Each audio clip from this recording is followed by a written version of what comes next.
The Rob Carson Show is presented by Paramount Plus. You don't need to live with aches and pains. Visit ReliefFactor.com today. You are about to hear the most interesting, informative, thought-provoking, and funny show in America. On air and on the World Wide Web. This is the Rob Carson Show. Potential plotters were identified with at least 5 people in custody right now.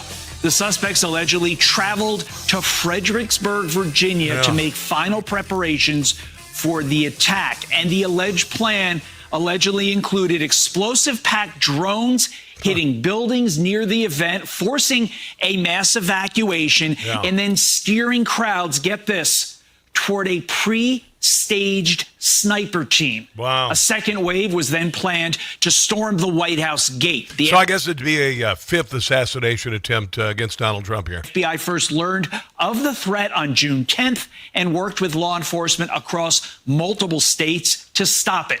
FBI Director Kash Patel saying, quote, "We are built to detect, respond to, and bring to justice those who threaten the lives of American citizens, particularly during large gatherings like the historic UFC 250 fight." That's exactly what we did here. Over 4,300 people were in attendance for UFC 250, which included 1,200 service members. Luckily, nobody was harmed during the FBI's takedown. The event went off without a hitch. There you go. So another leftist plot attempting to murder a whole lot of people. This is the stochastic terror that I've been telling you about. Because you see these people involved here who were meant to target, they said they were targeting capitalist elites, billionaires, and AIPAC-funded politicians. So this is straight out of the Neville Singham, George Soros playbook, these groups that are, associated with no kings and all of this nonsense. And they, of course, felt no guilt about this. They only were there to kill the Nazis and the fascists that the Democrat Party calls Trump and his supporters. So, again, stochastic terror. This is the latest. Thank goodness the FBI was on top of this. But that's what they say. This comes after news broke that the FBI had stopped a terrorist attack on the gathering, explosive drones to force mass evacuations, and then just mow people down. That's what they wanted to do. Dear God in heaven. This is just unbelievable. Not a big surprise, because this is what the Democrat Party has whipped the left and its sycophants into, paying millions and millions and millions of dollars to foment hate and to foment rage and to call Donald Trump a fascist. They even ended up, the guy who murdered Charlie Kirk, allegedly wrote fascist on the shell casing, because Democrats have been calling Donald Trump and his supporters fascist for so many years, so they feel like an attack like this is justified. Excuse me one second. There you go. So there you go. That's the latest. President was asked about this and he actually had good humor at the G7. Mr. President, were you briefed on the attack plans for the UFC event at the White House? There was, the FBI ordered an attack. I haven't heard about it, no. But I watched, the attack that I watched were the fighters. And he saw it too, by the way. He was sitting back home in his beautiful palace and he was watching that. And they were as good a fights as I've ever seen. The best fight. The best. They were. That last fight was brutal. Wow. And the two last, one of the fights. Two fights.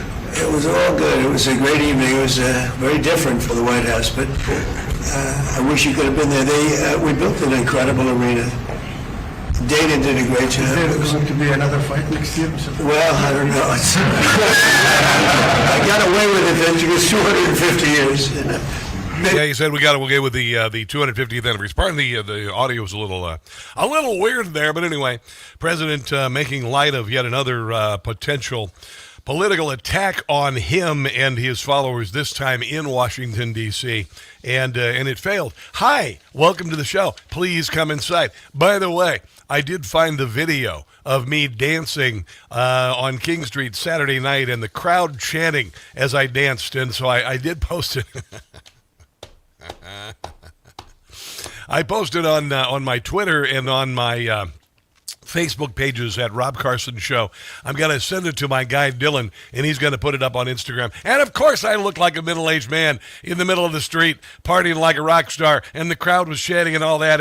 And I do need to lose 20 pounds. That said, it was a great deal of fun. I really enjoyed it. Dana White was asked about whether or not there would be another 250. Well, it won't be 250th, but whether there be another UFC fight on the White House grounds, and he said, "Bleep the bleep, no." Do you feel like this is an event you can ever top, or do you just think, man, this is as good as it's going to get, and we just have to write it into the history books? I mean, that's what I thought about the Sphere, and then here we are now. So. Yeah. I don't try to overthink that kind of stuff. It's just the Sphere happened, this happened, and I'm always looking to go to great arenas with good technology and give fans that show up the best experience. And it was an incredible event. It was patriotic. It was awesome. It was beautiful. There was a major storm that had put a bullseye on Washington, D.C., and it was headed in, and the Weather Channel, and it's all of its leftist glory, was saying, oh, yeah, there's going to be a massive storm, and a lightning strike could kill people under that claw there, and mosquitoes and gnats are going to be in the, attacking the fighters and all. They did everything they could to try to get people to not go, and they ended up going. And then, oddly enough, the clouds parted and the storm went to either side of Washington, D.C. I'm not kidding. It was crazy. It literally parted like the Red Sea. Yeah, I did that. I said that actually just to make Democrats and liberals mad. They don't believe in the Bible. They don't believe in God, but they hate the fact that I would say such a thing. But yeah, the Red Sea was parted. And the storm went on either side of the city, north and south of Washington, D.C., and so the Octagon and the UFC fight was perfectly fine. I possibly can. What was amazing with this event was you put together an event where people can't get into it, yet 60,000 people show up. Joe Biden would have done like a transgendered pillow fight. That's what he would have done on the White House grounds, because he emasculated the country, and they said that masculinity was toxic. And, Pete Buttigieg, I guess he could have emceed it. Weigh-ins. And then we're having a slap fight. Like I said, almost 200,000 people over 2 days to stand in the grass and watch it on screens, and it's incredible. It was amazing. It was an amazing experience. Yeah. This was a one-of-one awesome. That will never happen again, and for all of us. And the Democrats hate it because they can't do anything like it, because they hate America, they hate masculinity, and they're awful people. That were involved, from the fighters to my staff to the media to their families and everybody. It's just, this is was a unique, cool experience. You don't think there's a chance the president says, that was good, let's do it again next year? I can't afford it. There's no way we can do this again. I'll never do the Sphere again, and we'll never do this again. When you look at the ellipse and you see the amount of people He actually said that I I would never effing do it again, but I edited that. I can't imagine it was very easy, because you had all these idiot groups trying to end it because they envy, and the Democrat Party, like I said, they die like movie vampires, and they're kicking and clawing and trying to grab us and drag us into hell with them, and they didn't want this to happen, and the only reason they didn't want it to happen was because they knew it was going to make Donald Trump look good, and they knew it was going to ignite patriotism and awesomeness around the country. And it did, and it did, and it did. I put up 2 videos from yesterday's show across my social media. One about the UFC fighter who said that Jesus Christ saved him, as I'm sure many in the audience right now can say the same thing. But the left hated that. They recoiled in horror like vampires with holy water splashed on them. And then the other one was about, what was the other one about? Was it the national anthem is back. Holy heck, the national anthem is back. Now, you may recall, there were years and years that we went with everybody standing for the national anthem, everybody weeping for the national anthem. Remember Whitney Houston? She's even a black woman, and she sang the national anthem. It was one of the greatest national anthems ever sung. She wept with tears of joy and pride in America, and so did the fans in the stands, and so did the people watching. And the national anthem is back. And again, the Democrat Party is recoiling in horror because for years they kneeled during the national anthem. There are still, like the women WNBA teams, they won't come out of the locker room with the national anthem is playing, even though they, of course, reap the benefits of living in this glorious, glorious country. This glorious, glorious country. And they've done everything they can to tear down America, all of its monuments. You know, the great thing, where I live, you drive down the street. Yesterday I was noticing there's a series of streets. One of them is Patrick, and the next one is Henry. Patrick Henry, for God's sake. Then they got Washington State. They got Lee Street. Holy hell, they've got Lee Street where I live in Northern Virginia. And it's still there, and it's still there. And the Columbus statue is still in front of Union Station. It was the fountain was a latrine for the homeless, and now it's clean and glorious, and nobody's trying to tear it down. And I just think it's great. And this was the latest attempt. These terrorists, these leftists, terrorists.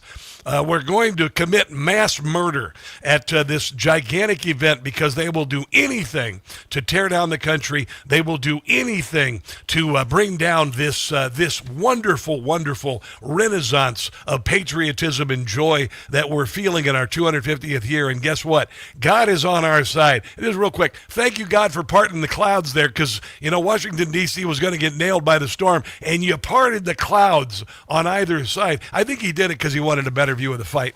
I think God is looking down going, I cannot see a thing up here. I got my Paramount Plus or whatever the hell it's on here. And I love Paramount Plus, by the way. But I got my, whatever. And I'm just going to go ahead and watch it in person. So he parted the clouds on either side of Washington, D.C. so he could get a better view of the amazing UFC fight. So there's two kind of God moments there. A terrorist attack was thwarted, and the clouds parted like the Red Sea. The great storm parted like the Red Sea, so the UFC 250 fight spectacle could go on. We've got much coming up, including a lot of stuff with regard to the peace agreement between Iran and the United States. Why it is so much better than Neville Singham. I mean, Barack Obama did when he was the president. He's coming out of nowhere saying, it's not any better than what I did. I mean, anything was better than what he did. We've got all of that coming up. Tony Schaefer's going to talk to us about that. Doug Burns going to be talking about Gavin Newsom under investigation and his wife. All of that on a Tuesday edition of the Rob Carson Show. Don't go anywhere.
The Rob Carson Show podcast is everywhere. Go to newsmax.com/listen for details. The main thing is that Iran will not have a nuclear weapon. They fully agreed to that with strong policing powers, and they won't have a nuclear weapon, which is what it was all about, because they probably would have used it if they had it. Yeah. So we had two big moments when they terminated the JCPOA, that was the Obama deal. I call it the JCPOS. The Barack Hussein Obama deal. Because it was. And when I terminated that, it was very important because it was a road to a nuclear weapon. Yeah, see, the thing about the JCPOS is that unlike with Donald Trump, Barack Obama didn't annihilate the military of Iran and wipe it out completely. So there's that. Yeah, they wiped out the missile capabilities, the launching capabilities, the manufacturing capabilities, sunk the entire navy of Iran, absolutely decimated their military-industrial complex. And Barack Obama just sent him pallets of cash and said, hey, do what we say. And Joe Biden said, don't. And that was all they did. So there's that. Yeah, we did it the right way. Here is Jesse Waters talking about this memorandum of agreement, I guess, that's coming. Ayatollah's given approval for the deal. We killed his dad, and he wants peace. Why? He doesn't have a choice. No. Being the world's #1 state sponsor of terrorism wasn't working. This is going to change everything because Hezbollah, Hamas, all of the proxies of Iran that have been funded almost exclusively by Iran have no money now. He was facing economic strangulation, and his nuclear program was basically destroyed. Iran had lost its leverage over the Strait. Project Freedom was shepherding over 7 million barrels a day through Hormuz. I know, isn't that crazy? And also, the Democrat Party since day one, Chris Murphy, day one, when we killed the Ayatollah, literally within 12 hours of starting, we killed the Ayatollah. That was gigantic. And Chris Murphy said it was already a disaster. Right under their noses. Yeah. They couldn't do anything about it. I think your viewers need to remember, Project Freedom never stopped, and we've run 125 million barrels of oil through the Straits, and Iran couldn't do anything about it. How many ships from Iran have transited our blockade? Zero. We have controlled the Straits this entire time. Yeah, by the way, when Joe Biden allowed Russia to invade Ukraine and we sent Ukraine $250 billion without any itemization at all, like the country known for laundering the money of oligarchs around the world, one of the most corrupt countries in the world, Ukraine. And Joe Biden, he said, they didn't care that oil could go up to $200 a barrel. And when he was asked about how long it was going to last, he said, however long it takes. And by the way, the price of gas never got as high as it did under Joe Biden. The 2 days of airstrikes last week pushed the enemy over the edge. And now it's like $73 a barrel. White House sources say the Iranians were impressed by the precision of the U.S. military. Yeah, I know, it's cool. The president's commitment to victory, and resigned to the fact that U.S. intelligence had eyes on every inch of their country. Yeah, he did. They did. We went in there. We kicked butt. We took names, and most of those names, Muhammad. I've been saying that for a while. So there you go. A lot of amazing things are happening. Here is Jesse Waters talking about the deal with uranium, enriched uranium for nukes. No dust, no dollars. Nope. Only after the uranium is vaporized will the Iranians get any sanctions relief. This is a performance-based thing. Yeah. If we see the Iranians making, for example, taking action to eliminate their stockpile of... You could use a dog analogy. If you go pee-pee inside, no treat for you. There you go. ...enriched material, then yes, sanctions relief will follow. If we see the Iranians taking action to allow the kind of verification regime that we need to see to know that they're not going to build a nuclear weapon, yes, sanctions relief will follow. Yeah, no money on pallets of cash, unmarked bills, hundreds of millions of dollars sent by Barack Obama and, of course, used to build missiles and enrich uranium. So there's that. The Strait's already coming back to life. The Strait is already partially opened. As you know, they're doing a little hunting for a couple of mines that they've already found. But it's essentially ships are starting to go out now. On Friday, it'll be completely opened. 25 ships a day are now passing through. Wow. Officials believe that number will double soon, and that full shipping out of the Gulf is expected to be back to normal in 2 to 3 weeks. What? Now, we know exactly where the mines are. And we didn't need to put boots on the ground. We're told, and multiple sea routes are already safe and secure for passage. We're also told by senior U.S. officials that there is a mechanism in the deal so that no one can ever close the strait ever again. Wow. The proxies don't get a pass either. Nope. They're written into the memorandum. Really? If Iran can't control their proxies, no economic relief. Yep. They'll have to keep Hezbollah on a leash. But if Hezbollah attacks Israel, Israel can hit back. Bad dog. Keep him on a leash. My analogy works perfectly. Oh, man, oh, man, oh, man. Yeah, the economy's turning around. I filled up for gas the other day, $3.61 a gallon. It's going to go down. Crude is down to $73. Gold is holding steady right now, and if you're thinking about buying gold, you really should buy gold. You know, a lot of times you're thinking everything's so dang expensive. How am I going to afford gold? Well, why don't you take that existing 401k from a previous employer that's doing nothing, like Barack Obama's deal with Iran did absolutely nothing? Why don't you convert that into physical gold? How about that with Birch Gold? Why don't you do that? And right now, Birch Gold going to throw in some silver with your gold. A 250th anniversary of America silver round, pure silver that you can keep with you, carry it around your pocket like I do mine.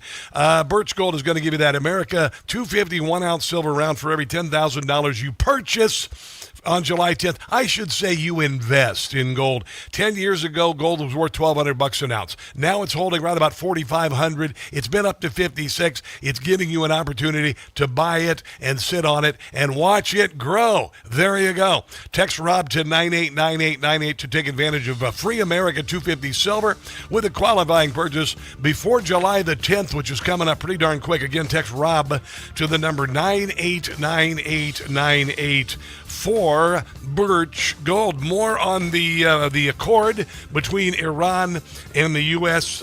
Sparking a millennial peace we've not seen in our lifetime or the last 50 generations. That's all coming up. This is the Rob Carson Show.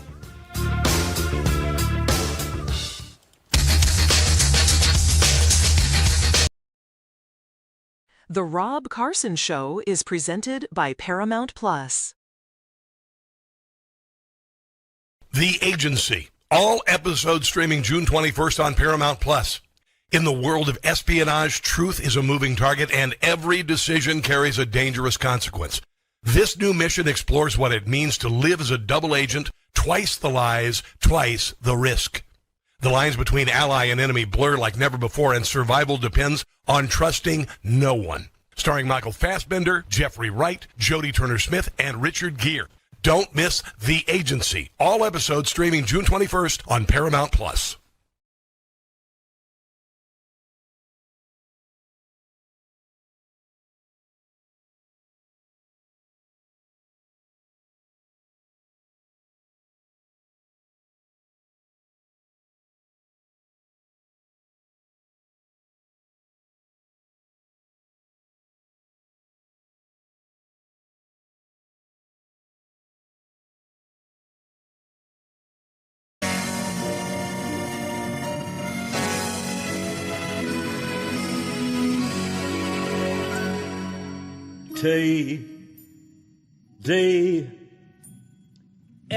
TDS, James Covell has TDS. Will I land in a psych ward? That is anybody's guess. It's for sure, I'm insane.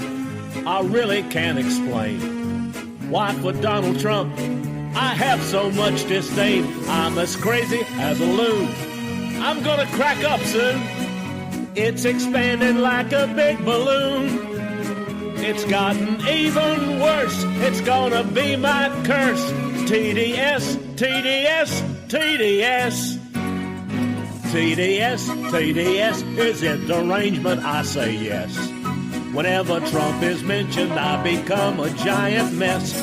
He causes me such pain, pain I can't contain. Of my existence, he has been a bane, like Ellen and Rosie. In our brain, he lives rent-free, driven me as crazy as can be. It's something I can't shake. How much more can I take? TDS, TDS, TDS.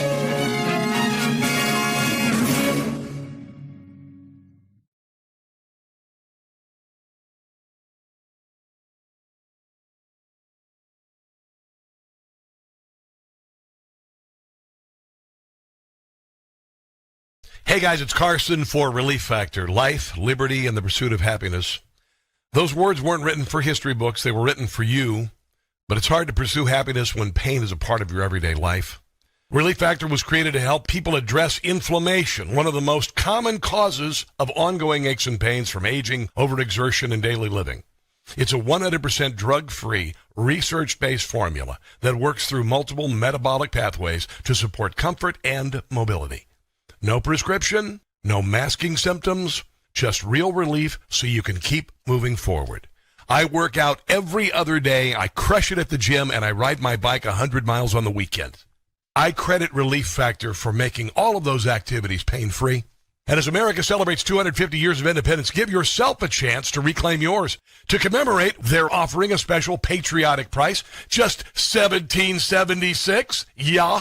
So you can pursue your happiness being pain-free. Your $17.76 3-week quick start is ready for you. Visit ReliefFactor.com or call 800-4-RELIEF. That's ReliefFactor.com or 800-4-RELIEF.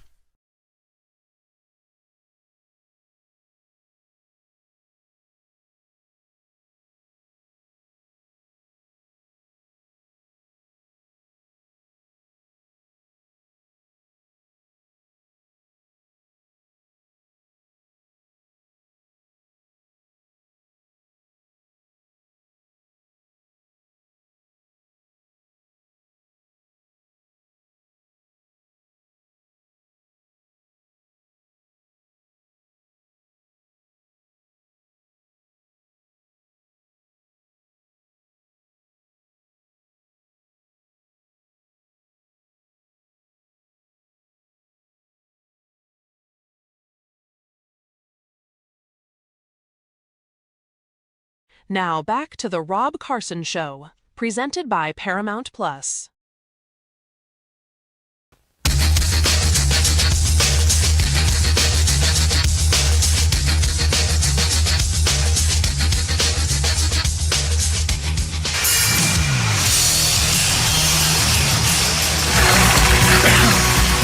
I was surprised at how tall you were.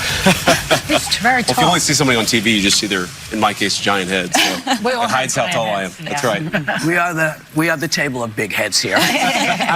So this is a show of MAGA Republicans, right? That's what my media team told me? Okay, good. That is J.D. Vance appearing on the Harpies from Hell. Gosh darn, I did it again. The View. He appeared on The View. It sounds so alike. I always mess those up. But anyway, he appeared on The View just a few minutes ago. And, there's been a lot of talk about Marco Rubio and J.D. Vance, Marco Rubio Vance ticket in 2028, which, obviously that's a golden ticket. It's a golden ticket. It's better than anything the Democrat Party has to offer. I mean, really, honestly. My God. That said, a lot of people are kind of discounting J.D. Vance because Marco Rubio's been doing so incredibly well as the Secretary of State, and I don't even know what the heck else. He's doing about a dozen different jobs. But J.D. Vance, I got to tell you, is something else. Here is a little bit. This is unscreened, by the way. I'm just witnessing this for the very first time. Calling out The View on the using children of illegals as propaganda. I'd like to pick up on this theme because I think it's really important. We do have to strike a balance, of course, between enforcing our laws. We don't want to dehumanize people. That is the balance that, look, law enforcement, what I'd say about this, law enforcement is always inherently not a very pretty process, especially when you're dealing sometimes with violent people, with people who are resisting arrest. Some of the people that I've been told by the media were completely peaceful, had never violated any laws. You actually look into the record and you find out that those people were actually being violent, or they did have a criminal record. They had a sex trafficking conviction. Don't have criminal records. So the majority of people that ICE is rounding up and taking out of their homes from their families, they're separating families. They're using children as bait. But the majority are not criminal. But can I respond to that? And then, of course, there's the well-fluffed audience defending Sonny Hostin. Let me just say this. Okay. So you talk about the children.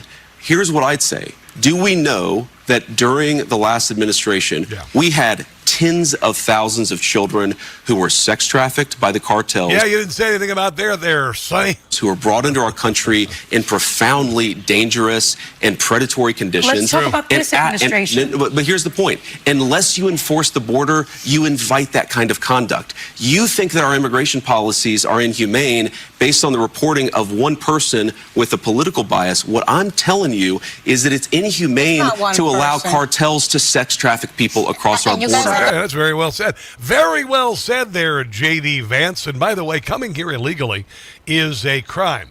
So there is that. Here is J.D. Vance talking about the, I guess, J.D. Vance shuts down Joy Behar after she repeats the debunked claim that Trump called affordability a hoax. So President Trump has called affordability a hoax. He said that, not me. He's pouring money into this ballroom of his and the reflecting pool. Oh, don't forget the Arch. It's not public money. Trump pay. It's an Arc de Triomphe, actually, but nice try. Call it. And a White House cage match. Yeah, it's pretty cool. All these things. Why is he doing all private money? Them when you just everybody knows that Americans are struggling. What is he spending all this money for? Well, let me see. Joe Biden spent $250 billion on a Ukraine-Russia war. Well, I got to defend the president on the hoax point. What the president said is the idea that Republicans caused the affordability problem is a hoax. And that's absolutely true. It started with Joe Biden. It's all roads lead right there. If you don't believe me, look at how much a used car and a house in your groceries cost. That all started during the Biden administration, and it leveled off and when Donald Trump became the president. And I think that's true. If you go back to the Biden administration, inflation got up to 9% under the Biden administration. The second year, I remember that. It was terrible. Okay. Right now it's at 3.5%. By the way, too high. We're doing everything that we can to bring it back down to 2.5%. Price of gas, you see. 2.5%, which is where most people would like to see it. But we inherited an affordability problem. We're doing a lot to make it better. It's going to take a little bit of time. There's a lot more work to do. But the president knows that a lot of Americans are struggling. In fact, he ran on that. He talked about... Yeah, grocery prices went up about 30% during Joe Biden's administration. Home prices doubled when Joe Biden was the president. Interest rates on mortgages tripled under Joe Biden. The price of a used car doubled during the supply chain crisis. I know this. I was selling cars at the time. And then, of course, the price of a new car now is dramatically higher. As I like to say, $55,000 is the new $35,000 when you buy a new car, and you can pin that on Joe Biden. There's no doubt about it. I know this because I pay attention and I earn a living and pay bills. Unlike a lot of Somali immigrants in Minnesota who have leering centers. That said, that's J.D. Vance on The View today. I think it's great. Going to the Lion's Den, man. Go into the Lion's Den and give them a little what for. And it was very polite, a very nice conversation. And they had to kind of sit respectfully and maybe listen to the facts for a change. It was kind of nice. Let's talk a little bit more about this Iran deal. And by the way, we are going to get into it with Tony Shaffer, Lieutenant Colonel Tony Shaffer, in the third hour of the show, a little bit more on this. So we'll get to it very shortly. Here is last night, Jesse Waters talking about the difference between the Obama deal. Oops, no, that one is, I don't have that anymore. Hold on one second. I don't know why I have that anymore. Oh, it flipped in. The difference between the Obama and the Trump deal. Now, of course, Obama is really mad because Donald Trump got something done. And Barack Obama, he's getting his new library that's over budget, costs like 3 times what it was supposed to. And there are contractors who are literally going bankrupt because they haven't been paid. And that library is open this week. And Barack Obama hates the fact that Donald Trump has a great peace accord with Iran that's different than his. Here's Jesse Waters talking about the difference between the two. This is one of the greatest military campaigns in American history. It is. Barack Hussein Obama, hardest hit. It is doubtful that any agreement that arises is going to be significantly different or a significant improvement from the deal that we had in the first place. There are a lot of differences between Obama's deal and this. The Ayatollah is dead. So's their military. True, yeah. Their proxies are covered in this deal. That's true, yeah. The Gulf states have skin in the game. That's true. We're getting the uranium. There's no enrichment, no stockpiling. Yeah. And we can inspect whenever and wherever we want. And we didn't even have to bribe them. That is just amazing. That actually happened. And Barack Obama can do nothing but complain about it. Here's Jim Gossett. Whine on about Trump's deal with Iran. It sucks to be you. Proves that Obama's jealous and envious and one real petty man. Trump did what I could never do.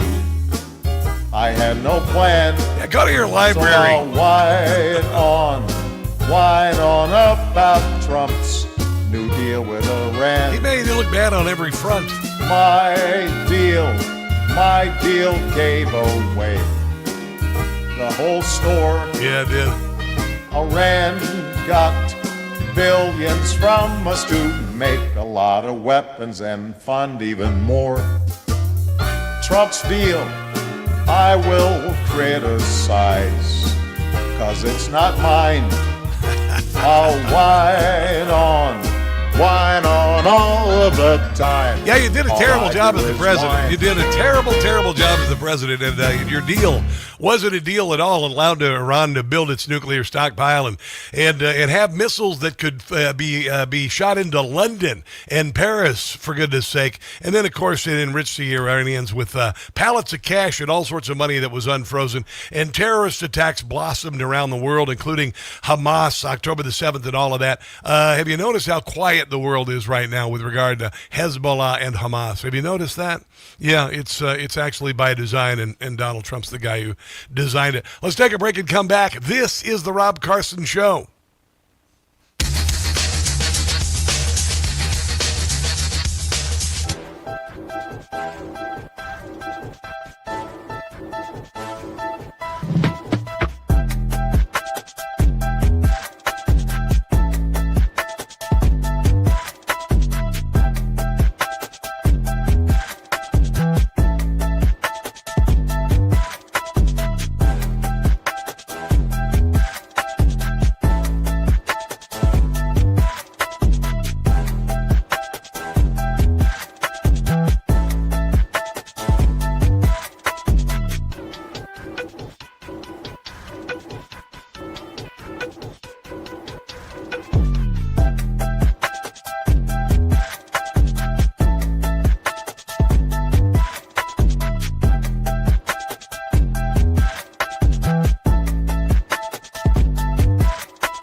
color in your family. Sure. So when you see, you know, things, the Emmett Till stuff coming down, or them doing all kinds of removal of information of black heroes, how does that sit with you? Well, what exactly are you talking about, Whoopi? Because you just I know Emmett Till was Emmett Till was the kid. All the stuff. Yeah. I want to know what she's. You don't know what I'm talking to your about. actual point. So in a lot of the museums, there's so many. You know, where they're taking down the actual history that happened in this country. Slavery happened. All kinds of stuff happened, and it seems that it is. What she's saying there is nonsensical and isn't happening. She's speaking in generalities that somehow, for some reason, after, I don't know, becoming a great American melting pot and honestly from America, have come the greatest figures of black history in the world have come from the United States of America, and we have celebrated them, despite our, race past. Because, you see, I don't know if you knew this, but slavery was the way of the world when the United States was founded. And did you know that there were colonies that never had slavery? You didn't know that, did you? Yeah, Jamestown wasn't built by slaves and all that. But here's, Whoopi Goldberg bringing up a narrative that doesn't exist without any proof that it happens, just talking points, and J.D. Vance handled it with grace. He just handled it with grace.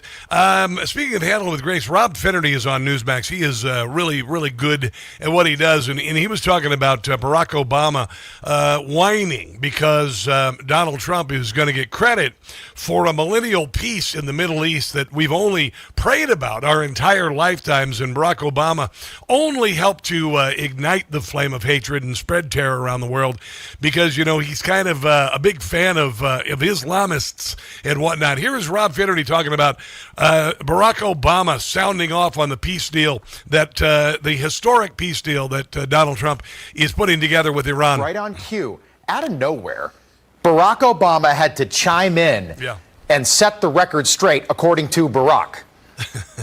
How do you think things are being handled right now there? It is doubtful that any agreement that arises is going to be significantly different or at a significant... How could you say that? Because everything you've done has gone wrong. An improvement from the deal that we... Obamacare, there you go. Had in the first place, and had worked for a long stretch of time. Is that okay? So it worked by what metric? Because they had enough nuclear material for 10 to 12 nukes. They had long-range ballistic missiles that could deliver them to Iran. They sponsored October the 7th, which killed 1,200 Jews. You've seen the Muslim Brotherhood and other organizations bring anti-Semitism and Islamism into the United States of America and around the world. That is spread. By what metric were you successful exactly? Yeah, well, Barack, I guess you kind of have to say that now, don't you? Because if Donald Trump does make a better deal than you were able to make with Iran, it's going to make you look pretty stupid now, isn't it? Yeah, pretty small. No one else is going to say that. A little bit. But that's the truth. And that's why we're suddenly hearing from Barack Obama this week, because half of his legacy is tied to the Iran nuclear deal. And if Donald Trump makes a better deal the same week that his presidential library opens up in Chicago, it's going to look really bad. And Barack can't have that. No. And that's the truth. Yeah. But Donald Trump has got a habit of doing things like this, making his predecessors look really bad. Here's an example. Yeah, this is a great example. Here's Rob Finnerty showing how Donald Trump has come around, because the Democrats have this thing I call the crap touch. You maybe have heard me talk about the crap touch. Joe Biden had a habit of using the crap touch, and crap touch basically is everything, and I actually came up with this 6 years ago, that it was the reverse Midas touch. It was everything that is gold, Joe Biden and Democrats touch, and it turns to crap. Crap touch. And here is Rob Finnerty's with his example of that. Have you made a final decision on taking executive order in terms of what you want to do at the border? That includes the power to shut down the border, as it was suggested. Now, so this is Joe Biden being asked about an executive order that could close the border, which Donald Trump did. and stopped all illegal immigration into the country. Just like that. And here is Joe Biden saying it couldn't be done. Well, it suggested that we're examining whether or not I have that power. I would have that power under the legislation. Okay, so that was a lie, too. Yeah. And not only did Donald Trump close the border on his first day in office via executive order, we now have net zero illegal immigration, a term I had never heard before. Here's more from Barack. In retrospect, it's a reminder that on a lot of difficult foreign policy problems, the notion that we can just bully our way or bomb our way to solutions may sometimes seem appealing. He always is just so arrogant, and he talks down to people and all of this. And he has a legacy that is absolute crap. That's the thing. The difference between what we did versus what Barack Obama did, what I should say I wasn't a part of it. But what Donald Trump did versus Barack Obama is this. Robert Greenway, who helped to come up with the Abraham Accords, makes the comparison. Well, it's an absurd comparison because President Trump has eliminated the threat that the Biden and Obama administration attempted to manage. And all they did was fuel the problem that President Trump has had to resolve. Yeah. We literally paid for the programs, the ballistic missile, the drone, and the uranium enrichment programs that the Iranians developed as a result of the JCPOA.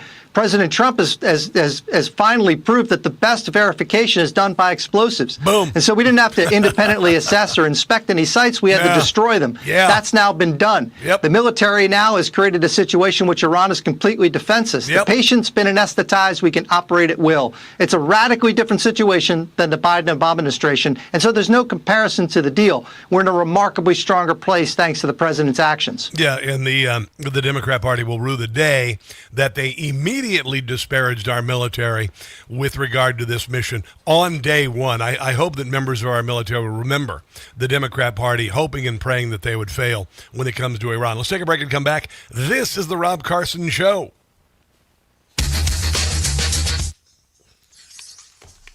Hi, kids. How are ya? Who's watching? Carol Leftwich, what's happening? How you doing, baby? Iran used all the money that Obama gave them to build, to enrich uranium and build drones and missiles. A lot of them. Hello there, Vicki Stevens. What's going on, baby? Hope you're doing well. Who else we got here? Robin. Hello, Robin. Robin, what's going on? Glad to have you along today. Dookie Bear. Hey, brother Rob. Hey, Dookie Bear. How you doing there? Glad to have you on. Scarecrow and Carrie Corley and whatnot. Some of you saw the video of me dancing on King Street. I need to lose 25 pounds. I'm not happy about it. But you know what? I have a hate-hate relationship with myself. Not a love-hate, a hate-hate. And so, but it was a lot of fun.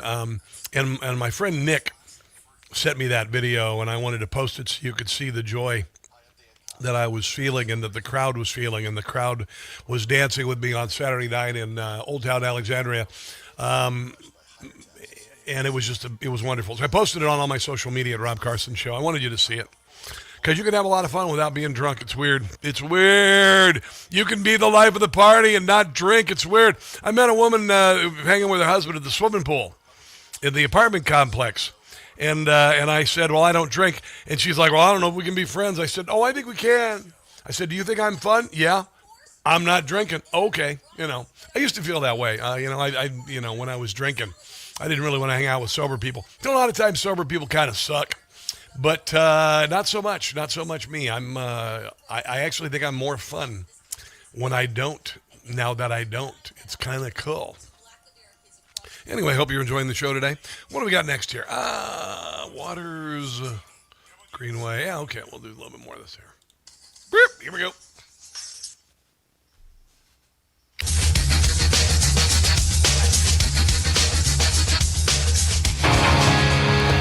Kilograms of 20 and 60% uranium are buried in 3 sites as a result of Operation. I think the most important thing to remember here is that the president's bold actions have ensured that the enriched uranium, which is about 1,400 kilograms of 20 and 60% uranium, are buried in 3 sites as a result of Operation Midnight Hammer and the actions of our Israeli partners and allies.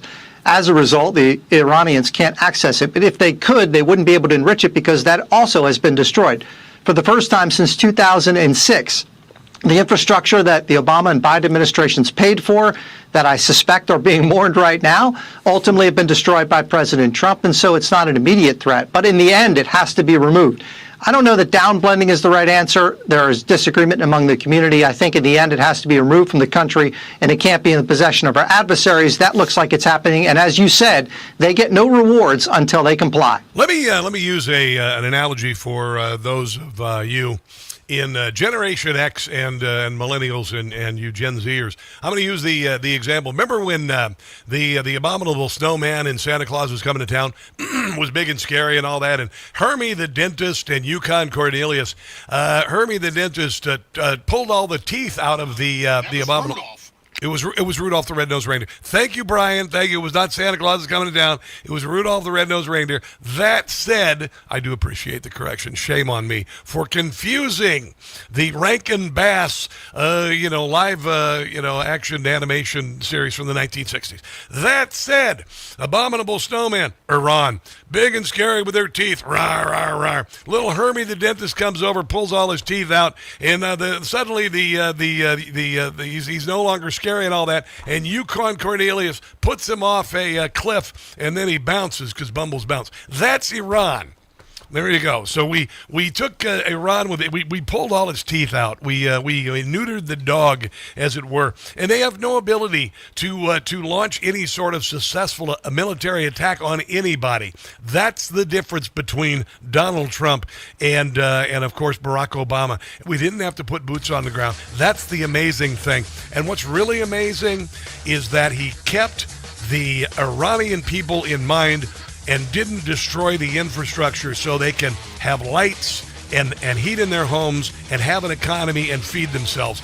That's remarkable. Hour number 2 of the Rob Carson Show is right ahead. If I were you, I wouldn't go anywhere. Rudolph the Red-Nosed Reindeer. Yeah, there you go.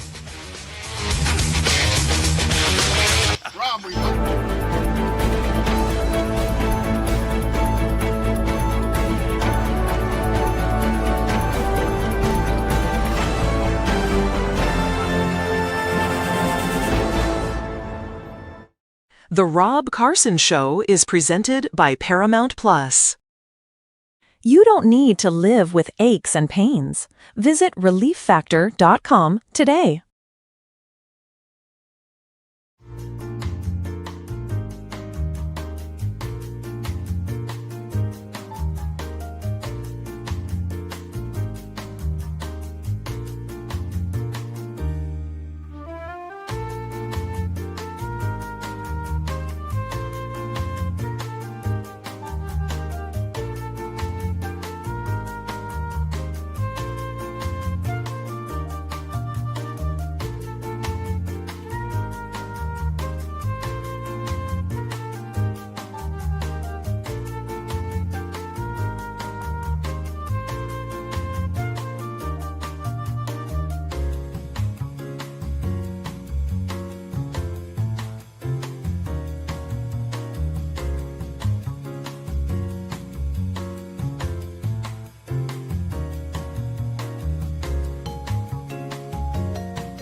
about to hear the most interesting, informative, thought-provoking, and funny show in America.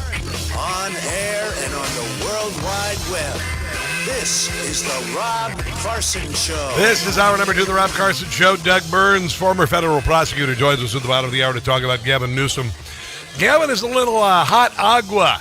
He and his wife, I got to tell you, we got to do something about this nonprofits in this country and NGOs in this country, because there are a lot of people taking advantage of it. It used to be, like churches could be tax-free, and they came up with this. You can come up with a nonprofit. You can get super friggin' rich off what they call a nonprofit without actually really helping anybody. The Clintons did this with the Clinton Foundation and the Clinton Global Initiative quite well. And it looks like Gavin Newsom's wife did the same thing, could be in some tax trouble. And, of course, yesterday he got online and played victim. He played victim is what he did. And so he's hopefully, I hope he's in a lot of hot water. I hope he and his wife are in a terrible, terrible situation, you see, because, he's got a government salary, right? And she's a documentary filmmaker, and they are able to afford an $8 million mansion. Isn't that interesting? Isn't that kind of weird how that happens, that these oligarchs... Oh, did I say oligarchs? Yeah, I said oligarchs. That's what Elizabeth Warren is. That's what Hillary Clinton is. That's what Barack Obama is. They're oligarchs. They're American oligarchs. But they didn't build anything or make anything. They just took. That's all they did. There's a lot of consternation about Elon Musk becoming the first trillionaire in the world. And the amazing thing is that Elon Musk has built something. He's revolutionizing so many things. He's helping to people who could not speak, be able to speak again. And soon the blind to see, the deaf to hear, and the lame to walk. There you go. That sounded kind of biblical, didn't it? But he deserves every dang bit of it. Every dang bit of it. I'm glad that he did. He made like 4,000 millionaires in his company, by the way, and a couple tens of millionaires. It was pretty remarkable. Pretty remarkable. Chances are, people, if you're around my age, one of his robots is going to take care of you in your old age. And it'll be fine, actually. It'll be fine. Absolutely fine. One of the things we're noticing in the 250th anniversary of the year of our birth of the United States is that the Democrat Party, hates America enough that they don't want to have anything to do with the 250th anniversary of the United States, but they hate Donald Trump even more, which ensures that they're not going to participate in it. It really is quite remarkable. It's quite remarkable, and it's also glorious as well, because they are... there's that cliche of the person who doesn't show up at the party because they're just going to stay at home with their arms crossed because they don't like whatever, they don't like who the groom is marrying or whatever. So you know what? Honestly, there's a point where you got to go, oh, hell with you. You're just going to make things worse, so we're glad you're not coming. And as far as the 250th birthday of America, if you don't want to participate, you're not having any impact on us and us celebrating. We're not feeling bad you're not there. You haven't ruined anything by not coming. The Democrat Party is like, an ex-step sister. I'm not speaking from experience, but I'm just saying, there's these stepsisters that will do everything they can to ruin your marriage because, they're unhappy people. It just happens. I don't know what the hell I don't know why, that's what the Democrat Party is. They're the unhappy step sister of the relationship between us and America. And they're trying to throw a wrench in the relationship, but we aren't going to stop loving America. You can keep trying. You can stay home. Don't come to the party. We're perfectly fine. And Scott Jennings revealed that Democrats they are not proud of America. And the reason why they're not proud of America is, A, they hate America, and B, they super hate Donald Trump. You have to love your country, whether or not you lost the last election. I love America. And, according to some polling that came out this week, most Republicans love America. 90% are very proud to be American. I love America more than I have ever loved America. Americans, they're proud of living in this country. Unfortunately, I think Mr. De Niro's comments are pretty indicative of a majority of Democrats who can't seem to find that attitude, which he's your awful stepsister. I applaud inside them to love your country, even though you lost the last election. And loving America, being a patriot for America, feeling good about America. The great thing about when the relationship ends is you don't have to pretend to like that stepsister anymore. Be dictated It's whether you won or lost. When I hear De Niro, I hear him saying, I can only love America if we win every election from here on out. That's a rather fascist statement. It is. Well, I think he was really saying... Oh, here's Abby Normal over here trying to morally equivocate or whatever to make it seem like Robert De Niro didn't say what he said. That I don't love an America that doesn't do the things that I think it should be doing.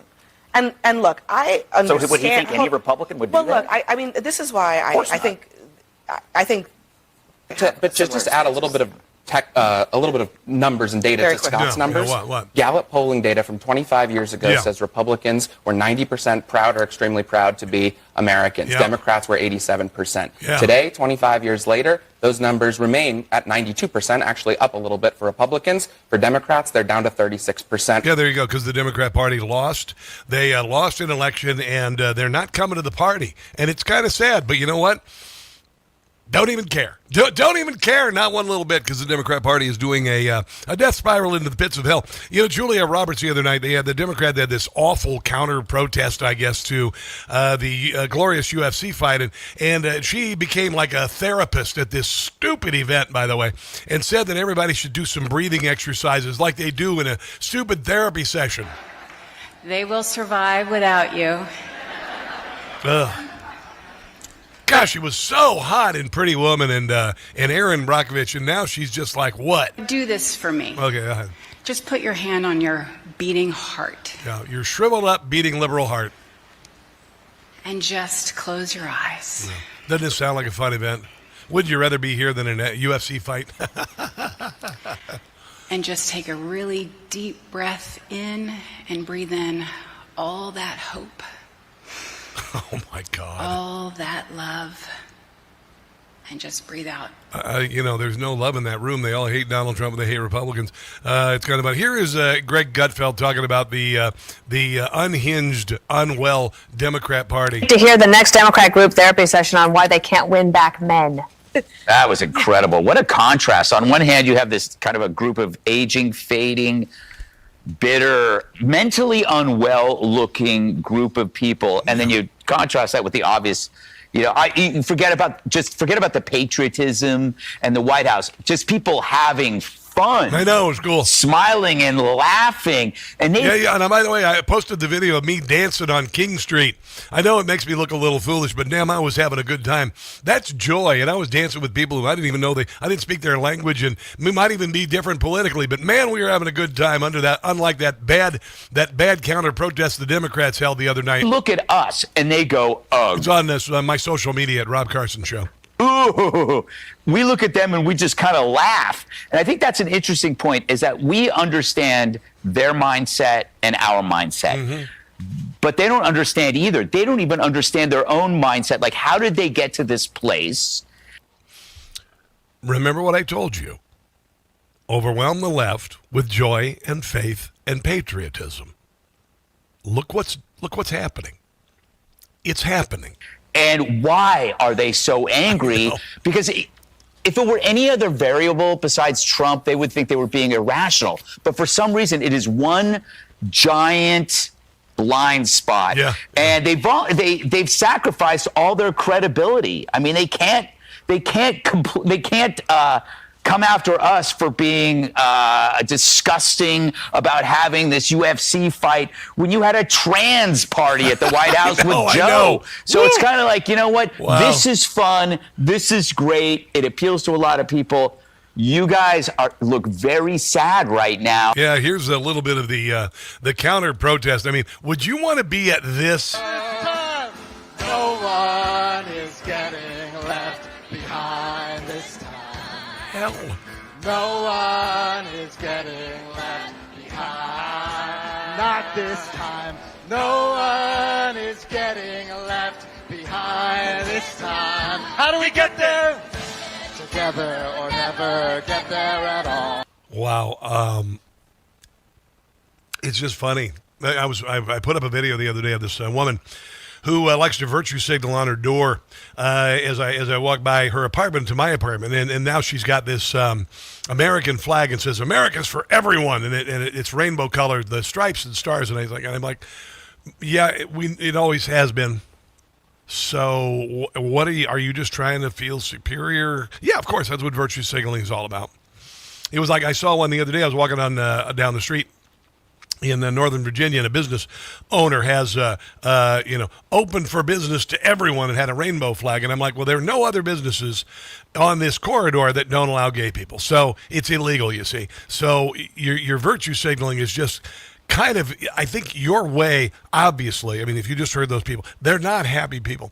It's a way for people who have severe self-esteem problems, have little accomplishment in their lives, little human connection and whatnot, to feel superior over people who are genuinely joyful. They hate joyful people. They want you to be miserable. Here is Carl Higbie, the great Carl Higbie, American hero, ladies and gentlemen, Special Forces badass who kicked down the doors and killed a lot of bad guys in Iraq. Here's what he had to say about the UFC fight. If you want to hate America, just listen to the media.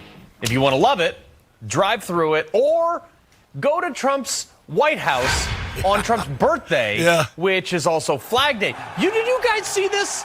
An eagle? An American eagle flying, this bald awesome. eagle flying over the ground. This is like Metallica doing the Star Spangled Banner. Like, how do I put this into my veins? Our CEO, on a monster truck. Ruddy, Rob Schmidt was there, Greg Kelly was there. Rumors are he was screaming in the front row at the fight. I mean, he was like front and center. Dude, this event was biblical. Look at this.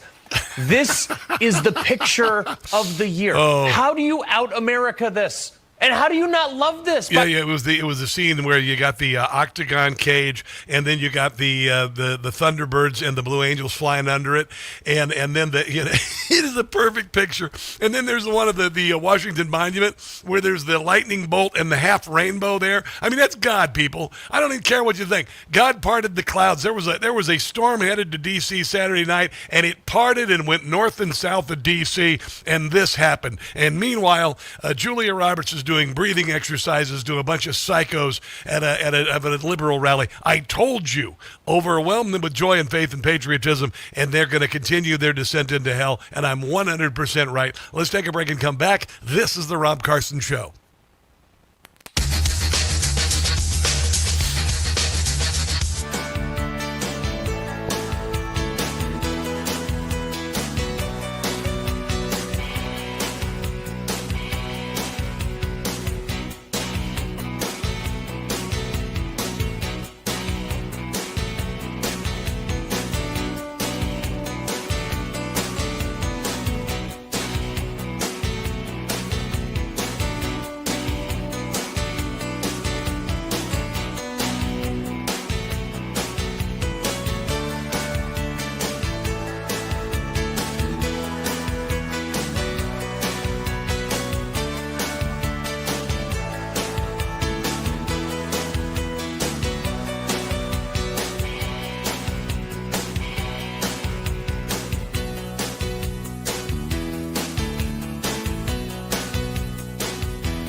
WCBM. Have a rejoin. Dig it.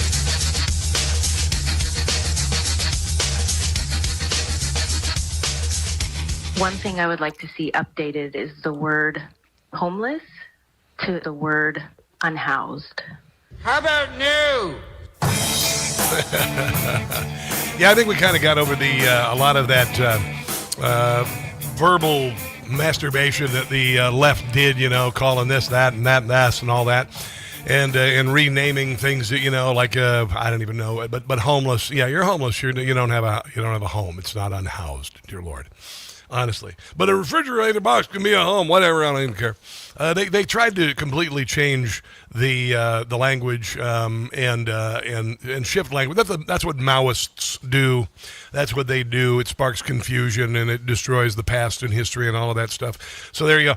One other thing here about this UFC fight. There was this guy, I don't even know, Josh Hokett, and he was trying to channel, I guess, Randy Macho Man Savage in the ring, and he's like a big high school kid, I guess, and he said that Michelle Obama is a man. And listen, I am not Candace Owens. I don't care. I don't care to have the discussion about whether or not Michelle Obama is a man. I'm going to go ahead and just take her word for it, and I believe she isn't a man. I know. Oh my God, you can't say that. Yeah, I can. I don't believe she's a man. I know that. I know it's kind of strange. I've seen the pictures in the polyester pants where, it looks like she was packing a cucumber, but I don't believe it. So there you go. That's what I'm going to stick with. But here is this fighter the other night saying this. And of course, Alex Pereira, I want a shama on your mama. And lastly, Michelle Obama is a man. Am I right, America? Okay, it kind of reminded me of some idiot high school student at graduation saying something stupid like Free Palestine. Maybe not as bad as Free Palestine, but certainly kind of dumb. I don't know what the point was. He didn't make any points with anybody. And here we go. Does anyone produce a photo of Michelle Obama pregnant? I'm not Candace Owens. I don't care. I assume that Emile Macron is married to a woman. Okay, I don't even care. Why do we care? Why do we care? That said, Dana White has distanced himself from comments made by a fighter during the White House fight card. Basically said nasty and false. And again, I think he doesn't represent anybody but himself. He doesn't represent the Republican Party. He doesn't represent the MAGA movement. He doesn't respect any. He doesn't represent anybody. But I don't think it's funny. So there you go. I mean, I know. Ha ha. Michelle Obama's a man. He's got a penis. It doesn't do anything for me. All it does is give the left a reason to be and whine and call us all sorts of things like we're homophobic or we hate black people or whatever. I got Sonny. Where's Sonny Hostin? Sonny Hostin went off on this. Let me find it. I just had the dang thing right here. It kind of disappeared. It always does. But Sonny Hostin basically said that this was like slavery. Let me find it real quick here. Sonny Hostin basically saying, Shreds Hostin, shame in America now. I don't have it in front of me right now. But Sonny Hostin basically said, I've got a history of calling black women male and, all of this. That wasn't really what it was all about. That's not even one little bit of what that was all about. It was just a bad joke by a goofball. There you go. There you go. Here it is. Here it is. No. That's something else. The View. Yeah, here it is. Here's Sonny Hostin. I was looking up Sonny Hostin's name. Here's Sonny Hostin talking about how somehow saying that Michelle Obama is a dude is like slavery. What did you make of yesterday's event? I do want to address the derogatory slur made about the former First Lady Michelle Obama because I think it's important to address. And we won't dignify what was said by repeating it, but you should look it up. And I think the reason that it's important is because this allows the View to be morally superior. See, that's what that kind of stuff does. For a long time, and the roots are in slavery, black women have been... the roots are in slavery. Slurred and made to feel that they were unattractive, made to feel that they were masculine. Okay, well, what about Candace Owens, who's a black woman, saying that Emil Macaroni and Cheese, his wife is a man? So there's that, honestly. Nice try, though. Bob Acosta had a woman on, and you know, you always have trouble when you have three names, you know, as a liberal woman. Heather Cox Richardson.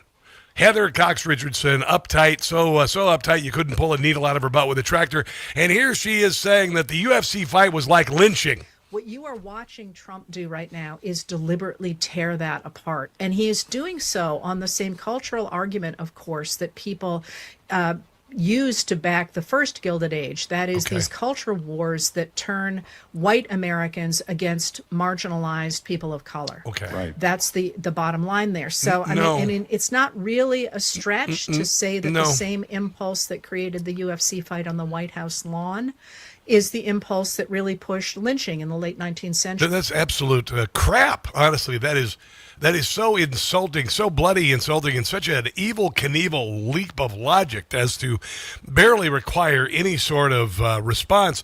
But Rob Schmidt's producer was there the other night. There was no talk of lynching. UFC Freedom 250 is here. It's also President Trump's 80th birthday.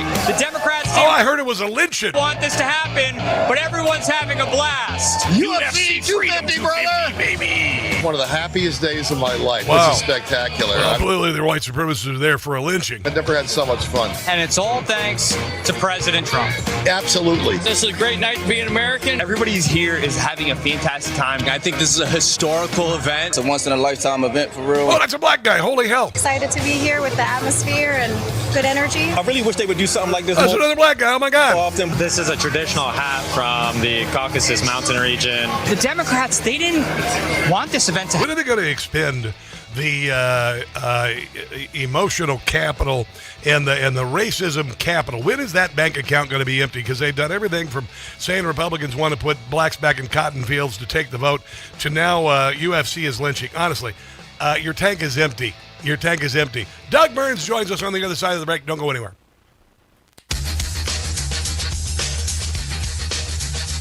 Life insurance is... The Rob Carson Show is presented by Paramount Plus. The Agency. All episodes streaming June 21st on Paramount Plus. In the world of espionage, truth is a moving target, and every decision carries a dangerous consequence. This new mission explores what it means to live as a double agent, twice the lies, twice the risk. The lines between ally and enemy blur like never before, and survival depends on trusting no one. Starring Michael Fassbender, Jeffrey Wright, Jodie Turner-Smith, and Richard Gere. Don't miss The Agency. All episodes streaming June 21st on Paramount Plus. To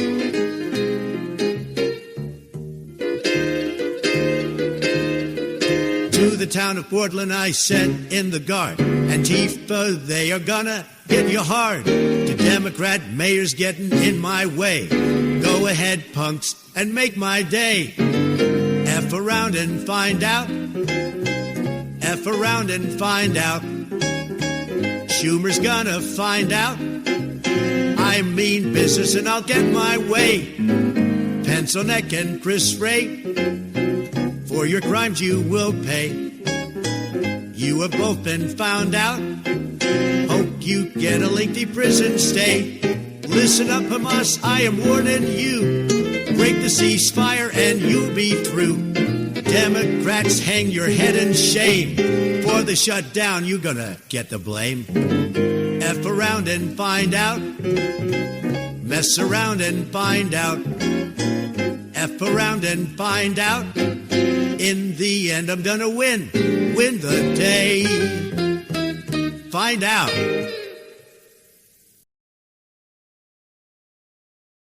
For 250 years, Americans have believed in one powerful idea, that we were meant to live free. Free to work hard, free to move, free to enjoy life without being held back. But if everyday aches and pains are slowing you down, might be time to declare your independence from pain. I take Relief Factor. There's a reason why at my age I'm able to crush it at the gym and ride 30 miles on a mountain bike on Saturday mornings.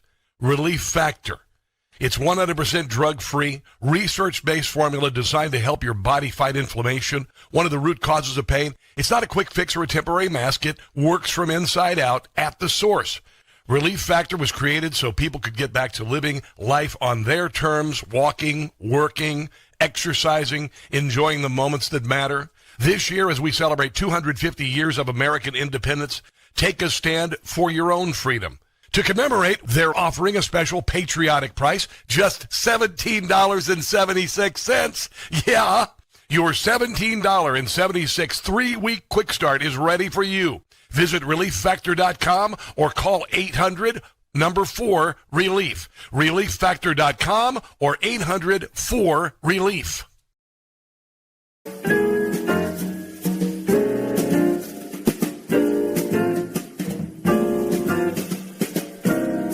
I always accentuate the positive, eliminate the negative, latch on to the affirmative. With me, there is no in between. State of the Union scored, approval rate how it has soared. Democrats cannot afford to take me for granted anymore. Inflation's low, employment's high. The Dow Jones, it is headed for the sky. Border secure, illegals aren't getting in. That's why I accentuate the positive, eliminate the negative, latch on to the affirmative. With me, there is no in between.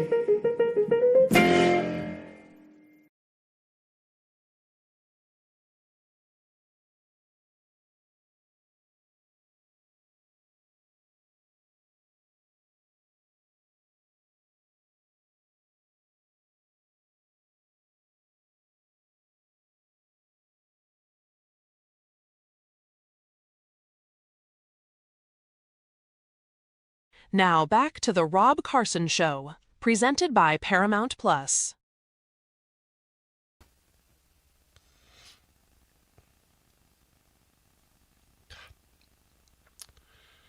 I've lost Brian.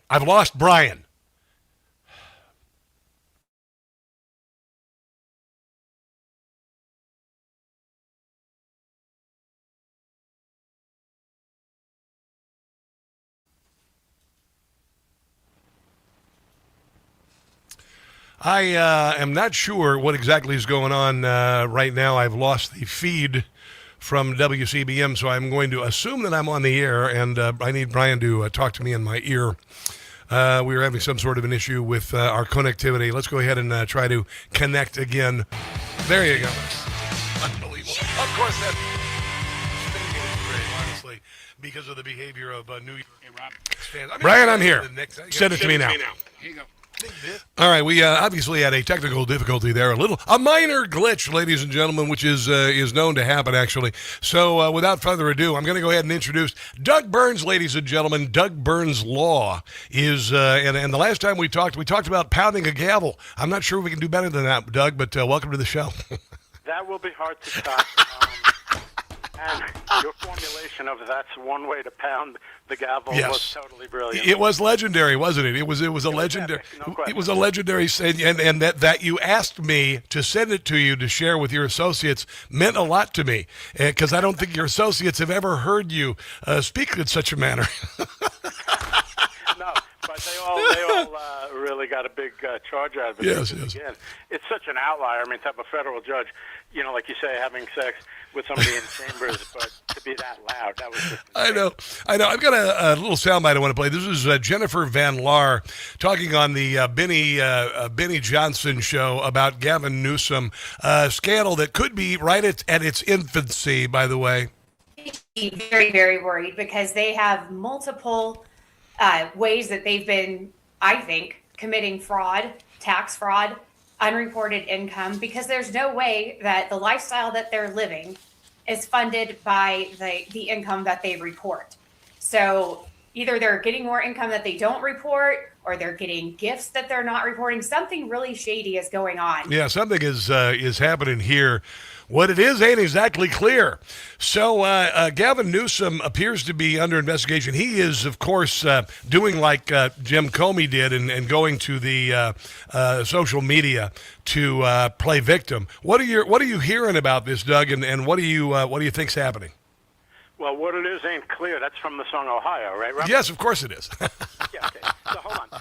With that out of the way, and all joking aside, we have a term, I'm serious, in federal criminal law, federal law enforcement, called unexplained wealth, seriously.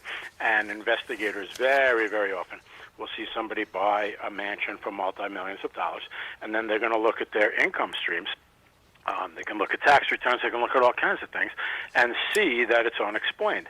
And that's what it is. Now, it's interesting because I make a lot of predictions, in media as a legal analyst. And last night I was asked, what did I think about this?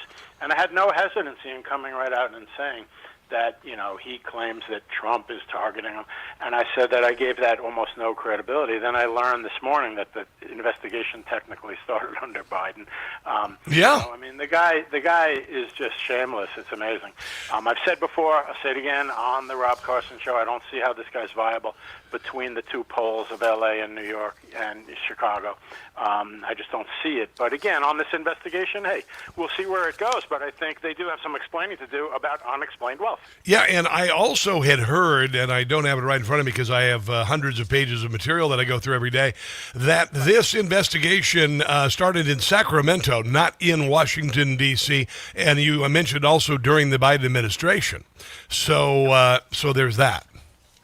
Yeah, again, they drive narratives all day long. They constantly do this.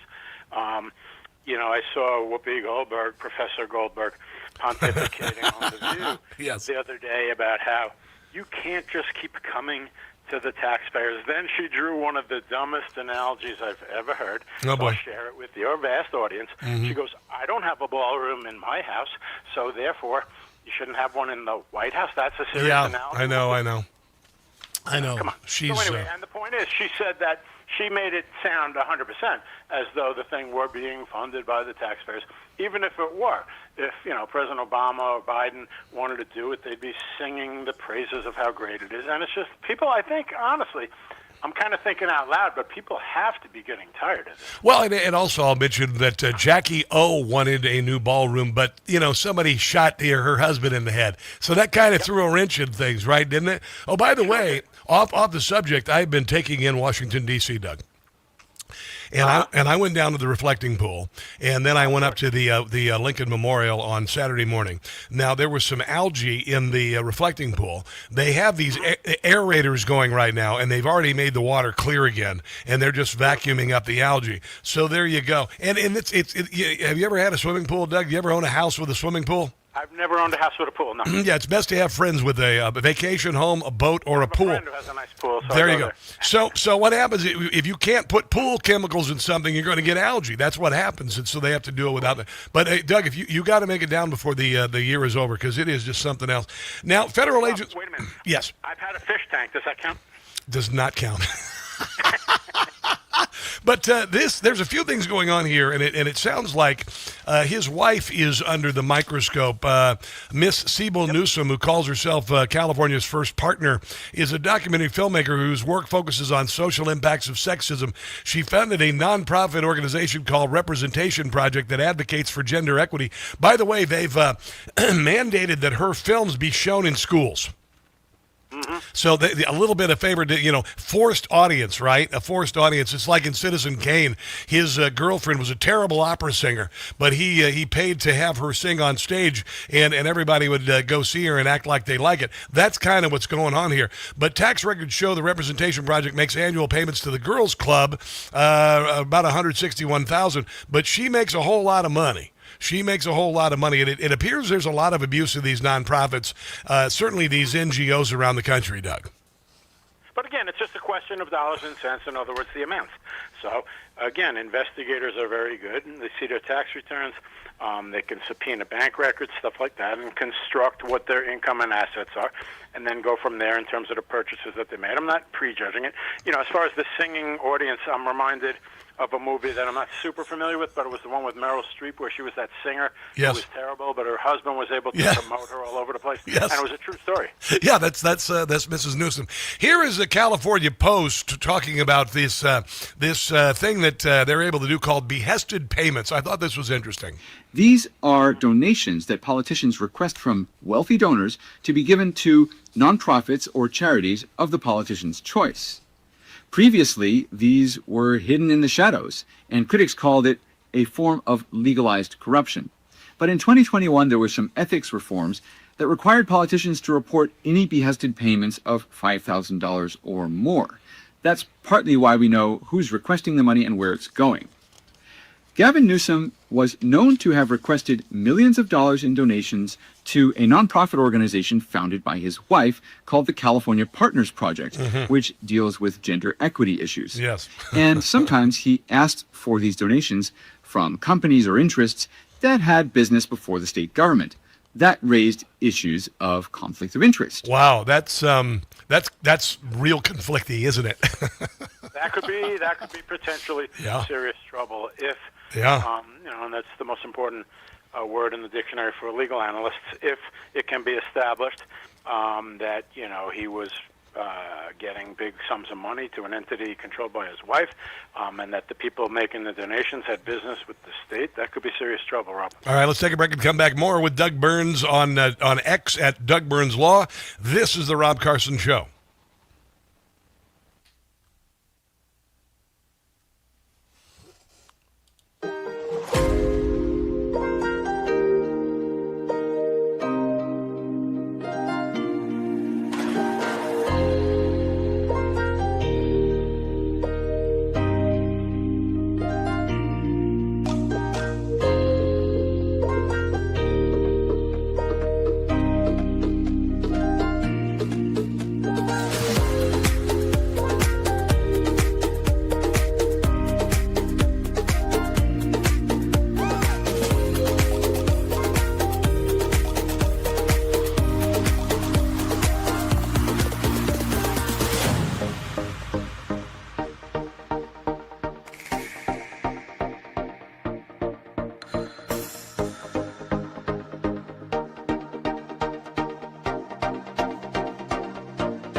It's the Rob Carson Show. On the Newsmax hotline is Doug Burns, former federal prosecutor on X at Doug Burns Law. There's a lot of stuff in the air here. Obviously there's questions about the integrity of California elections. Still voting for. Voting weeks after the election, and oddly enough, it always comes in the perfect amount of votes for a Democrat to win, and that appears to be the case with regard to the L.A. mayor's race.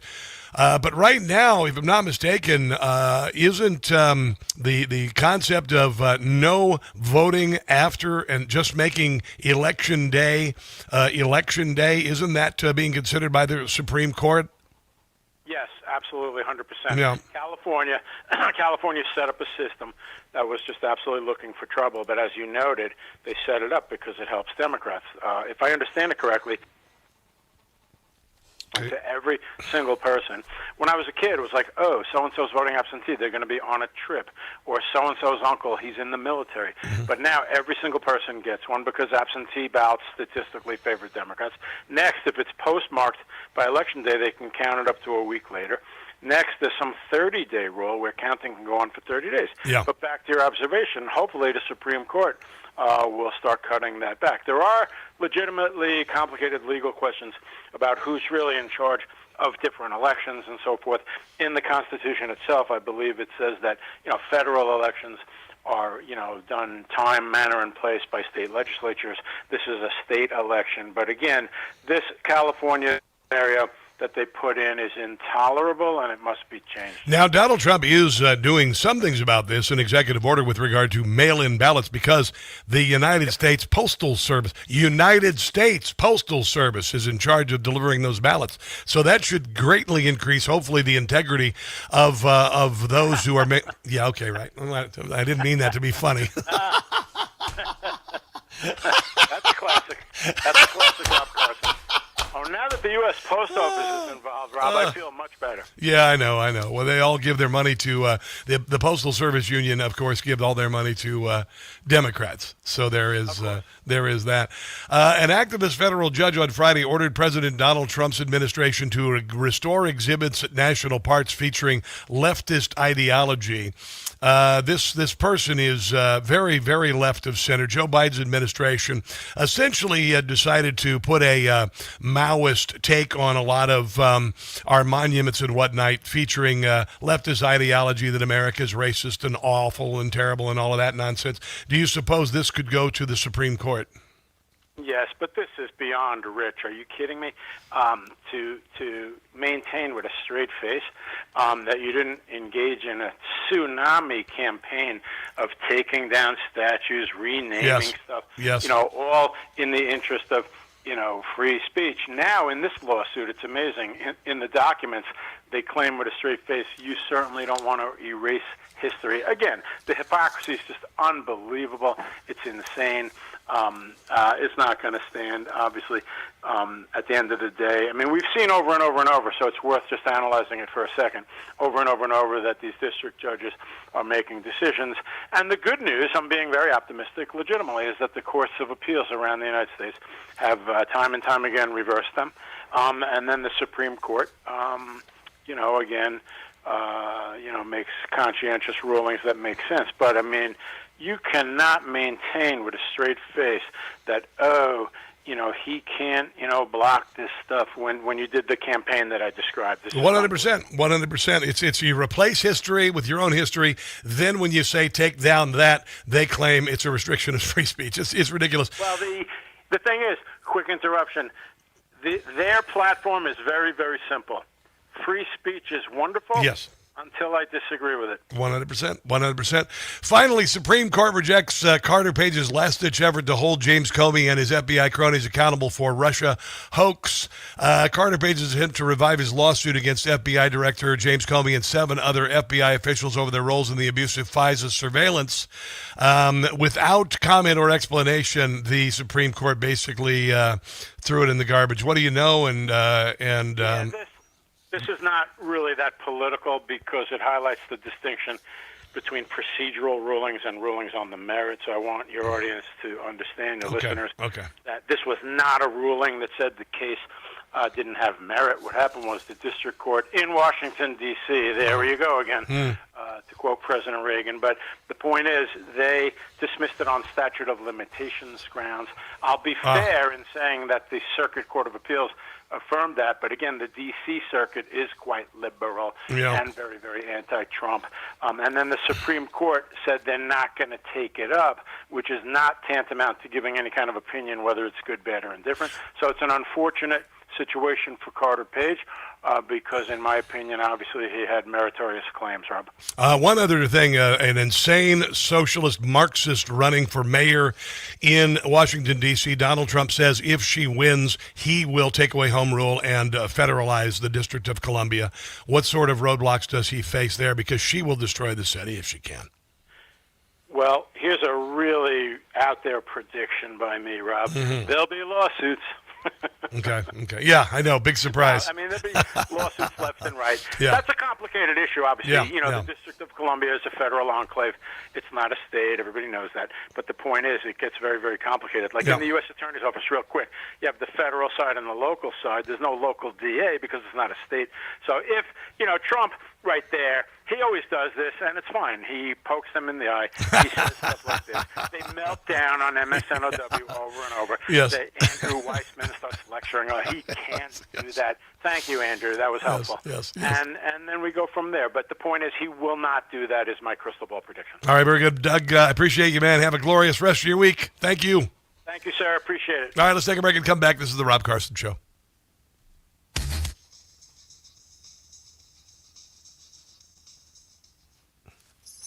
Hi, kids. How are you? How more technology we have compared to 20 years and we can't do one-day elections? Yeah, because they're stealing them, guys. No kidding. They're stealing them. That's what they're doing. What they do is they lose an election on election night and they print and find the ballots necessary for the Republican to lose. Duh! That's my personally protected, constitutionally protected opinion. So there, and you know why else? I have that opinion? Because I'm not stupid. We have a pervert on our chat. What's that? Round a pony. We got a pervert on our chat? I don't know. I don't see it. I usually am good. She swallowed. Okay, what is that? Diana's boy? Diana's boy? Oh, geez. What an a-hole. Goodbye. Delete. Delete Diana's boy. You're a loser. You've been removed. You toad. Yay, by the power invested in me, I, Rob Carson, deleted an idiot from posting on our delightful chat. Don't have time for that nonsense. Don't have time for that BS. And childless nonsense, to be quite honest. Okay, hold on. I'm going to find something here. I'm going to play something here. Higby. And a new parody from Jim Gossett. How's that sound? Hello. What we got here? Gary McGovern and Scott Davies. Thanks for joining me. Chris, get out. Good to see you talking to us today. A lot of chat happening here. Round up, Pony. Love you, Rob. You bet. Yeah, I don't deal with trolls. I have no time for their nonsense, their childish nonsense.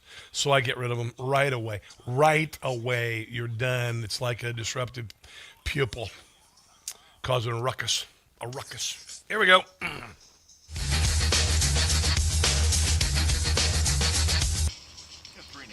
Okay. Federal agents have knocked on the doors of family, friends, and former employees. Not because they found a crime, because they're simply trying to find one. He's scared. They're demanding records. They're abusing the grand jury process. No, they're not.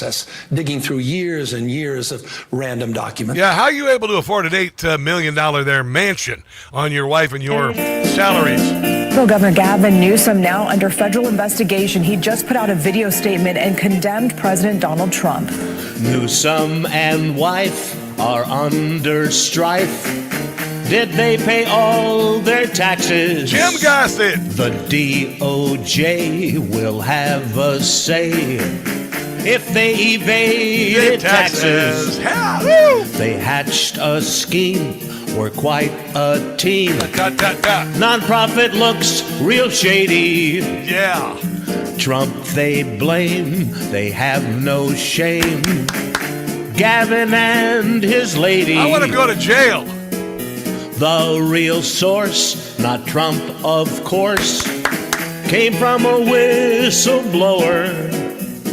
The DOJ will make them pay the boom they're gonna lower. Wouldn't that be nice? Wouldn't it be nice to see Gavin Newsom go to jail? It really would be nice to see Gavin Newsom go to jail. There's just a lot of things going on there. We have an oligarchy. I mean, we have people who are in government and become incredibly rich. Incredibly rich, while the rest of us kind of suffer. I had some more details on the case here. Hold on 1 second. Independent researchers found that $5 million was funneled by Gavin Newsom to his wife's office that created his her nonprofit. The Representation Project, funded in large by Gavin Newsom's political donors. Jennifer Newsom has taken $1.8 million in salary, sent $2.1 million more to her production company, Girls Club Entertainment. Yeah, so there's a lot of abuse of nonprofits, a lot of stuff going on. I mean, there's a radio company that decided it's going to be a nonprofit, and they make money hand over fist while broadcast companies around the country go completely bankrupt. The now famous Napa Valley restaurant, the French Laundry, where Gavin Newsom went and enjoyed $1,200 bottles of wine while he shut down all the other restaurants in the state, is under fire. The 3-star Michelin restaurant is now facing 3 labor lawsuits in Napa County Superior Court. Workers say they're not paid correctly, were denied required meal and rest breaks, received inaccurate wage statements, and had to work off the clock. Isn't this typical of liberals? You know, isn't it just kind of typical of them? They live high on the hog while the rest of us eat the crumbs. That's why I call them let them eat cake liberals. And Gavin Newsom dined at the French Laundry with his snobby friends while he shut down restaurants across the state. Hour number 3 of the Rob Carson Show is on the way. Tony Shaver will join us to talk about the Iran peace deal. Don't go anywhere.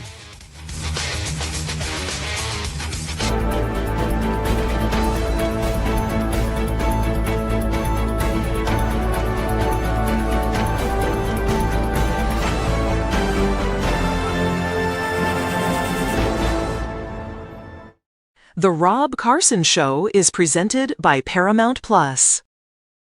You don't need to live with aches and pains. Visit ReliefFactor.com today.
now.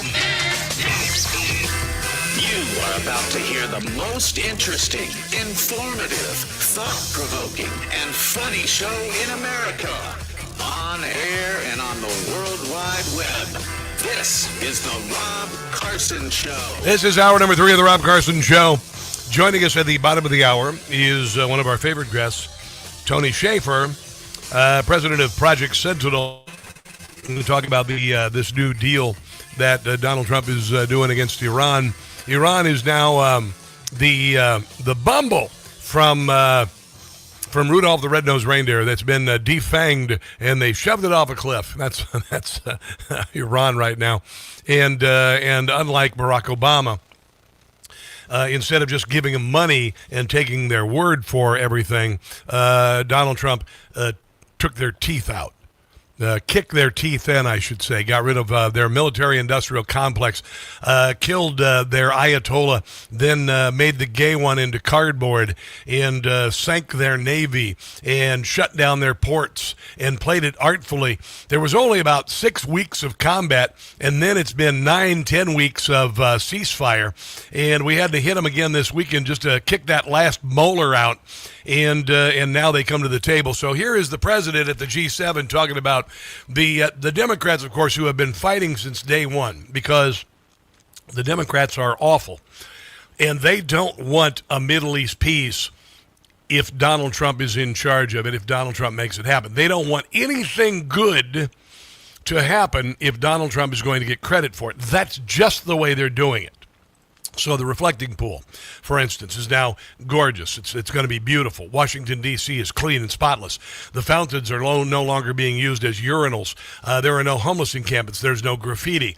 All of this thing. Crime is down to the murder rate, the lowest since the year 1900 in America. It's amazing. And the Democrats growl and gnash their teeth, and they hate it. They hate it because it's happening under Donald Trump. It really is quite awful. It really is. When bombing drug boats, they say that the drug captains are just innocent fishermen, which is a joke, which is a lie.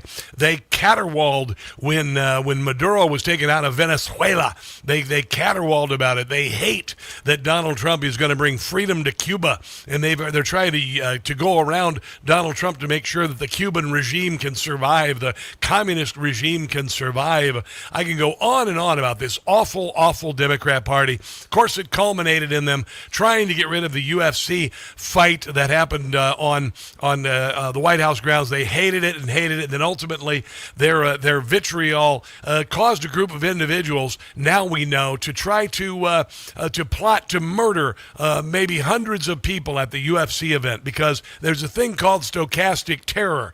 When you make someone believe so much that an individual or a group of people are truly evil when they're not, then the unhinged will act upon them because they feel it's righteous to destroy them. That's what they tried to do, and they failed because they suck and they're evil. There you go. Here is Donald Trump from the G7. Democrats are complaining because, Donald Trump might be bringing peace, and we need to see this agreement. And by the way, what did Barack Obama did? Send them pallets of cash. They were able to buy all the missiles they want, build their drones, all of this. And by the way, in this entire campaign, we lost 2 aircraft. We lost as many soldiers as we lose in 1 year of training exercises, taking down what was supposedly one of the better militaries in the world. And we did it effectively in 6 weeks. Our Navy, because the naval blockade was unbelievable. But I'll not only release it, I'll probably have He's talking about the transcript of the peace agreement. Press conference and read it to you. He says he's going to read it out loud. Word by word. So that the press covers it accurately. Well, the 60 Minutes might or the BBC might edit it falsely. Because it's a very important document, and unlike Obama, who could have destroyed the Middle East with a horrible JCPOA. It's POS is what I like to call it. It is the worst agreement. That was a road to a nuclear weapon. Mine is a wall against a nuclear weapon. That's how they had enough uranium for 10 to 12 nuclear weapons. And then we found out because Iran launched a missile. They discovered that Iran had missiles that could reach London and Paris. I mean, I see these people say, but we already have. You see, they put the nuclear weapon on top of the missile and then deliver the missile, and it goes boom. I just wanted to explain that to Democrats. What? That was the words. He paid a fortune for it. We pay nothing. We don't pay. There was some statement, we're going to spend $300 billion. No. Nope. Not one bit of taxpayer money, actually. We're not paying one bit of taxpayer money. If there's any money being spent for to rebuild Iran, it's coming from members of the UAE and the other Arab states. Out to go and invest if we wanted to someday in the future. We have no obligation whatsoever. It could be that Iran will turn out to be. There you go. So there's the news out of Iran. Apparently they're doing some strikes against Israel, and Israel saying, don't do that or we'll just kick your butt some more.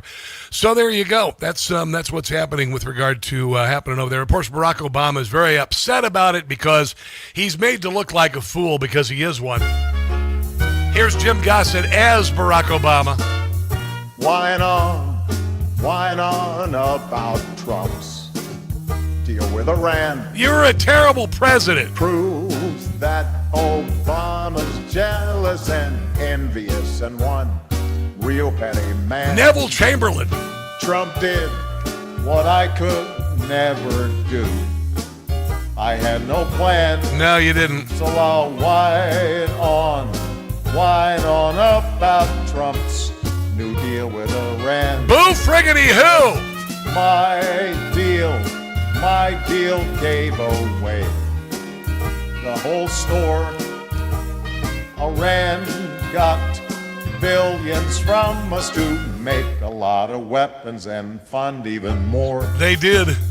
Trump's deal I will criticize, 'cause it's not mine. I'll whine on all of the time. There you go. All I do is whine. Yeah. Democrats will rue the day that they immediately called the Operation Epic Fury a failure, a disaster, because they were also saying that about our military. And I got to tell you, there's never been a more just incredible campaign of destruction of an enemy with very few losses in world history. It was something else. And again, the Democrats are going to rue the day that they immediately criticized that. They're going to rue the day that they threw their hats in and they supported this idiot in Maine, Graham Plattner. Not hearing a whole lot about that today, are we? We're not hearing much about Graham Plattner today, are we? Yeah. No Democrat women are talking about Graham Plattner. That's interesting, isn't it? Yeah, because Graham Plattner is toast. He's toast. But y'all went in on it, man. You proved it. You will elect the devil himself if you can get a Democrat Senate seat out of it. So there's that. This got interesting. What else has disappeared? What else has disappeared from the headlines today? Carmelo Anthony.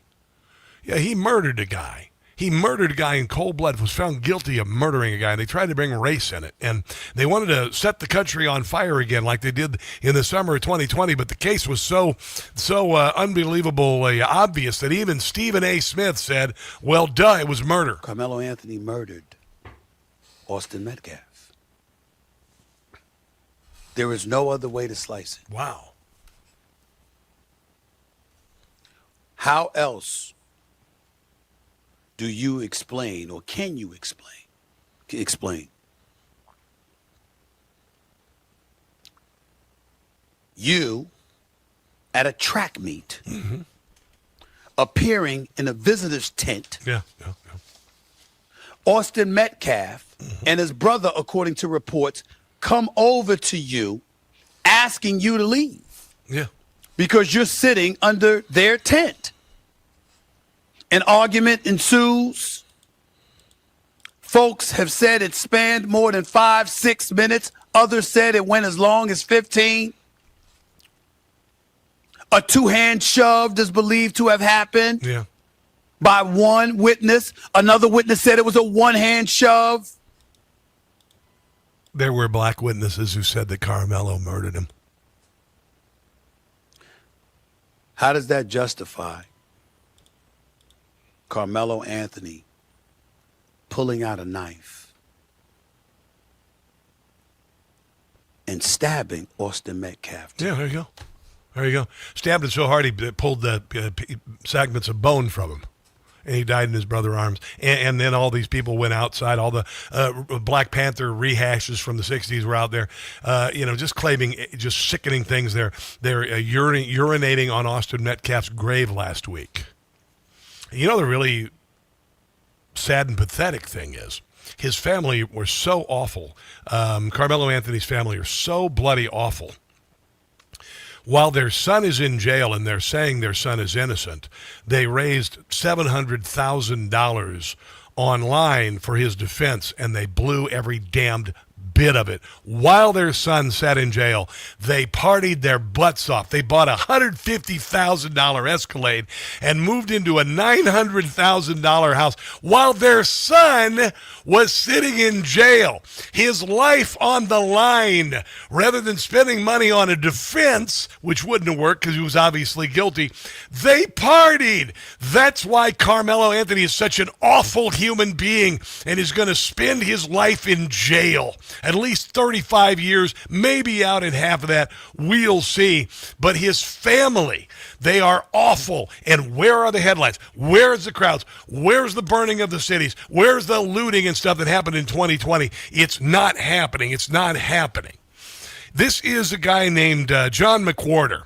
And here's one of the reasons why it's not happening. It's because the black grievance era is over. Now we have so many people with so many different kinds of problems, and it's never going to be the way it was before. And I find myself watching someone like Chicago's mayor, Brandon Johnson, and he's clearly minted right in the era of black power and root causes, the idea that no black person can really do anything wrong because of our history. And to me, and I think to an increasing number of people, he looks tinny now. He talks in a way that would have been considered very urgent and very Jesse Jackson-esque in 1982. It doesn't work now. He's becoming a relic. Yeah, the rhyming reverends are dead. Of another time. I suspect he won't be reelected, and that type is going to be ever rarer. We need more cosmopolitan and, frankly, more honest people as our black leaders. It's gotten to the point that when someone comes along who thinks that we're still... John McWhorter is a black guy. In the era where black grievance is something that a significant number of whites are ready to just lay down and change the rules for. I see that kind of person, and I almost feel sorry for them because I can tell that they just don't know what else to do. They can't imagine going another way. No. The noise that they're trying to make and the effect it's about diverting responsibility they're hoping it's going to have. It's not going to work the way it did for previous generations. Yeah.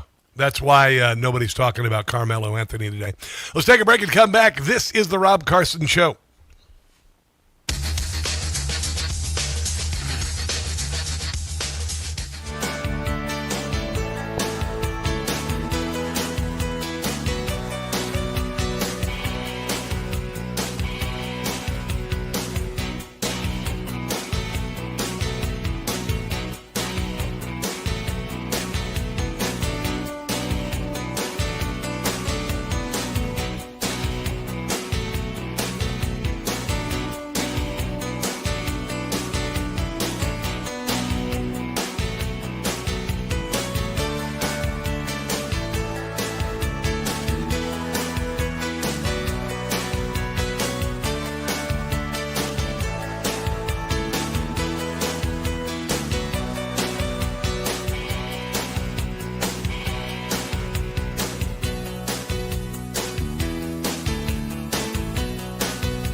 Crawford County.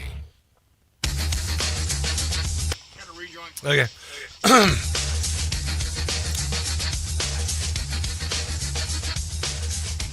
But in most places on earth, they believe that your rights come from your government and from your laws. But ours was founded on the belief that your rights come from your Creator and from God. Come on. That's why we're so awesome.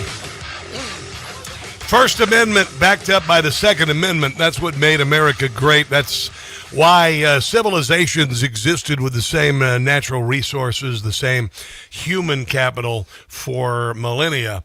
And it took America to discover electricity, create the light bulb, internal combustion engine, rocket engine, blue jeans, rock and roll, all this stuff, and become the most amazing engine of individual and economic prosperity in the history of mankind.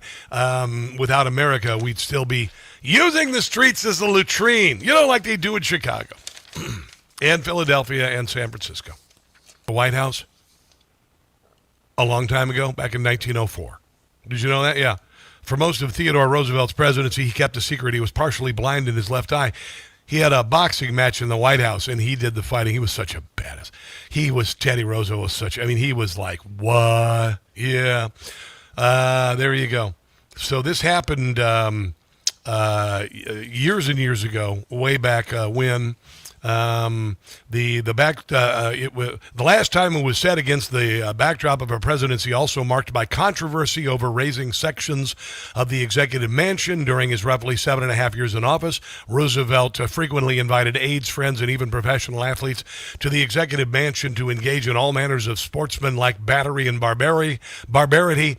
He was also frequently injured during these sporting matches, but the damage to his left eye is believed to have occurred while boxing one of his military aides. He was struck in the left eye while boxing. Since then, he had noticed black spots before the eye, and blurred vision is what he did. And it was kind of interesting. I was reading this piece. This is Richmond Times. No. I believe this is the New York Times.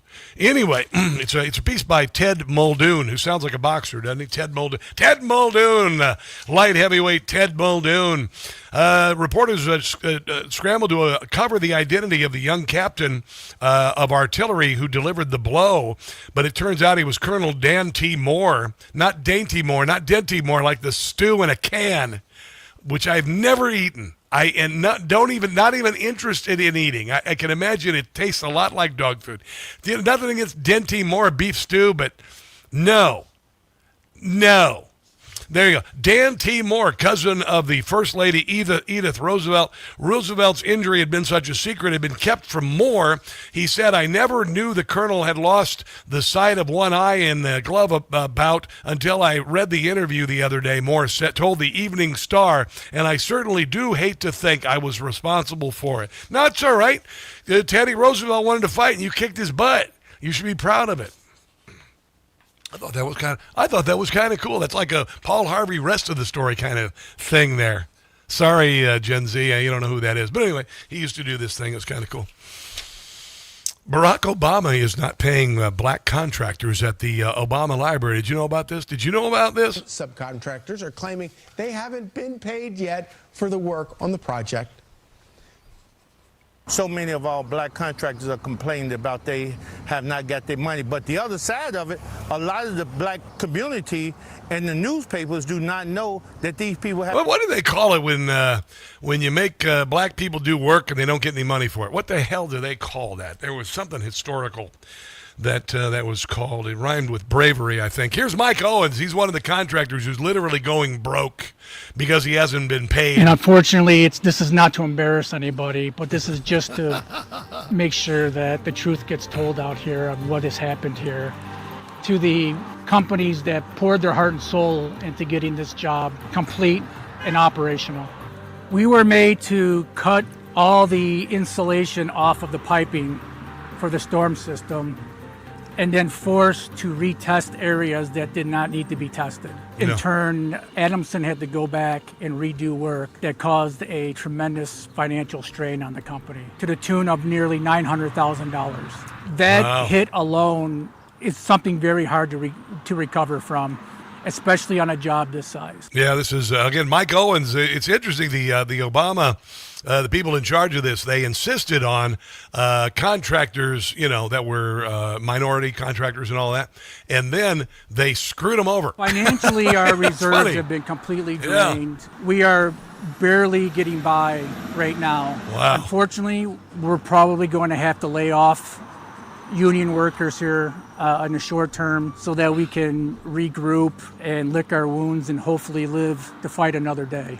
That's where we're at. Yeah, that's nice. And he says that they're $4 million in the red, with this Obama library that looks like the Sandcrawler from the first Star Wars movie. Just on our internals, the overall monies expended on this project have now reached nearly $4 million in the red. That's in totality over the last 5 years. That is a hole that no subcontractor, small business can survive. No. And he says there was a lot of wasted labor apparently over there. Wasted labor on elevators not working, areas being closed down. It all starts to add up. Sounds like a government job. After a while. It's in my opinion that there's been mismanagement here. No. That's been saddled to the subcontractors. With Democrat bureaucrats, really? Contractors. And we've all had to absorb them, and I just feel that that's not right. Yeah, there you go. That's Barack Obama's presidential library that looks like a sandcrawler from Star Wars. I just want to see R2-D2 and C-3PO come out there, and then one of the droid there beside him starts to pop and break and all that, and then they choose R2-D2. That's what I want to see. Tony Shaver joins us next to talk about this Iran Accord. Don't go anywhere.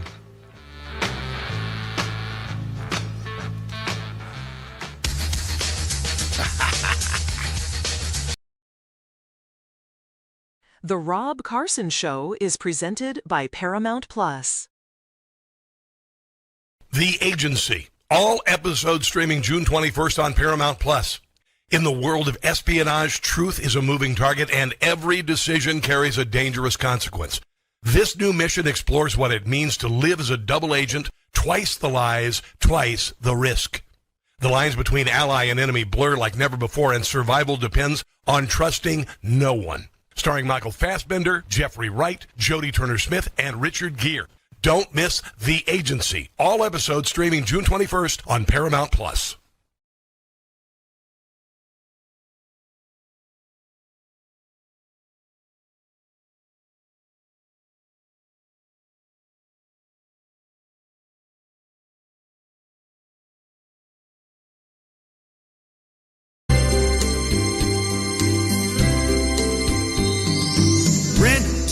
Free in libs' heads I'm living,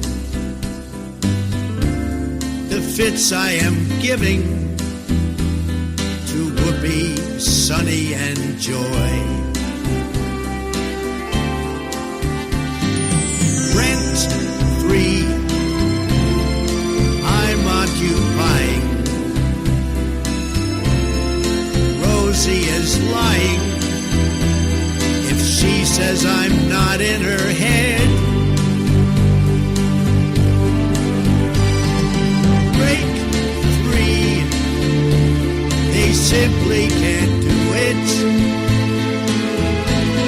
When you get down to it, they have TDS real bad. Hatred, just watch it as it spreads, because inside their heads I live.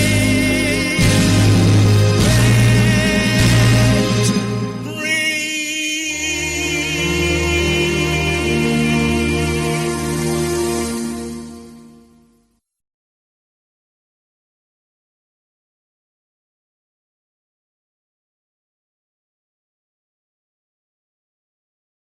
Hey guys, it's Carson for Relief Factor. Life, liberty, and the pursuit of happiness. Those words weren't written for history books. They were written for you. But it's hard to pursue happiness when pain is a part of your everyday life. Relief Factor was created to help people address inflammation, one of the most common causes of ongoing aches and pains from aging, overexertion, and daily living. It's a 100% drug-free, research-based formula that works through multiple metabolic pathways to support comfort and mobility. No prescription, no masking symptoms, just real relief so you can keep moving forward. I work out every other day, I crush it at the gym, and I ride my bike 100 miles on the weekend. I credit Relief Factor for making all of those activities pain-free. And as America celebrates 250 years of independence, give yourself a chance to reclaim yours. To commemorate, they're offering a special patriotic price, just $17.76. Yeah. So you can pursue your happiness being pain-free. Your $17.76 3-week quick start is ready for you.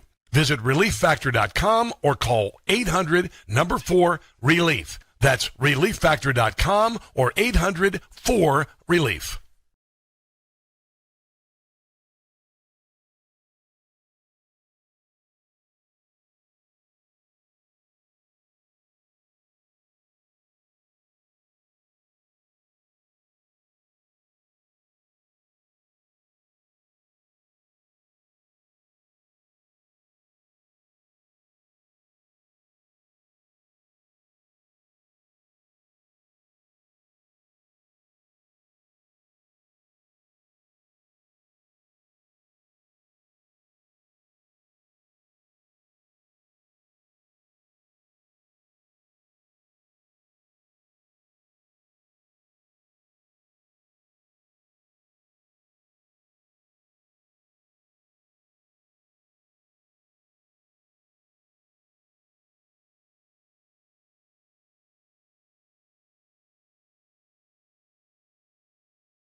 Now back to the Rob Carson Show, presented by Paramount Plus.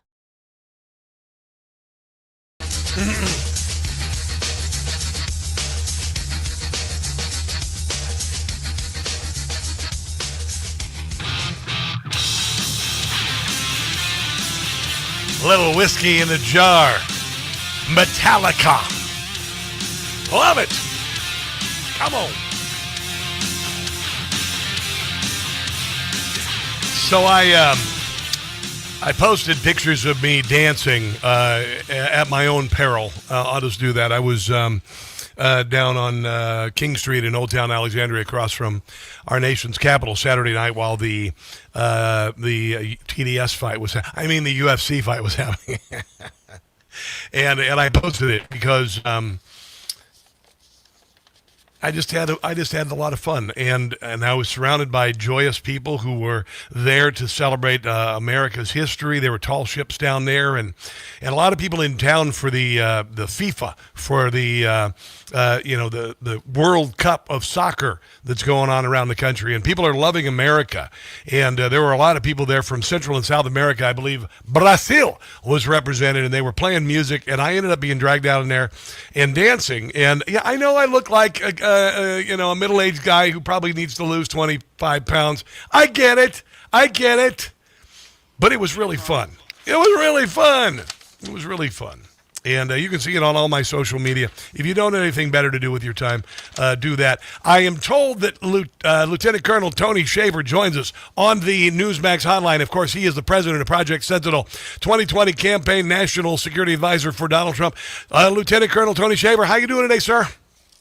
Yeah, I'm doing well. How are you, Rob? I'm great, bro. I'm very curious, and listen, I get the most satisfaction from hearing people like you and their opinion on an accord like has been we will be signed between Iran and the United States. So, So, what are your thoughts on this initially? Well, we won. These are actually not an agreement. It's terms of surrender, Rob. It seems like they're surrendering. Okay. And so we're trying to basically be as gracious as possible about the surrender, and that's why we've seen kind of this back and forth. But I think that's why they call it an MOU, not a surrender, because they're surrendering. They really are. They're giving in to us. And the question becomes, how do we then enforce whatever they agree upon? And that's the next big thing. So when we start looking at these payments for performance, I have no problem with Arab countries giving them money once they start performing to task, giving us access, but that was a problem with the joint agreed upon plan of action that Obama was talking about. There was no plan to do anything to verify. There was no trust to verify. It was just, hey, here's the money. Yeah. Stop doing what you're doing. And of course, we didn't do it. So yeah, and look what happened. Look what happened. They had enough nuclear material for 10 to 12 missiles. We found out that they had the missiles that could deliver the payload. I mean, they lied about every damn thing. And then, of course, they had terrorist proxies that ultimately precipitated October the 7th.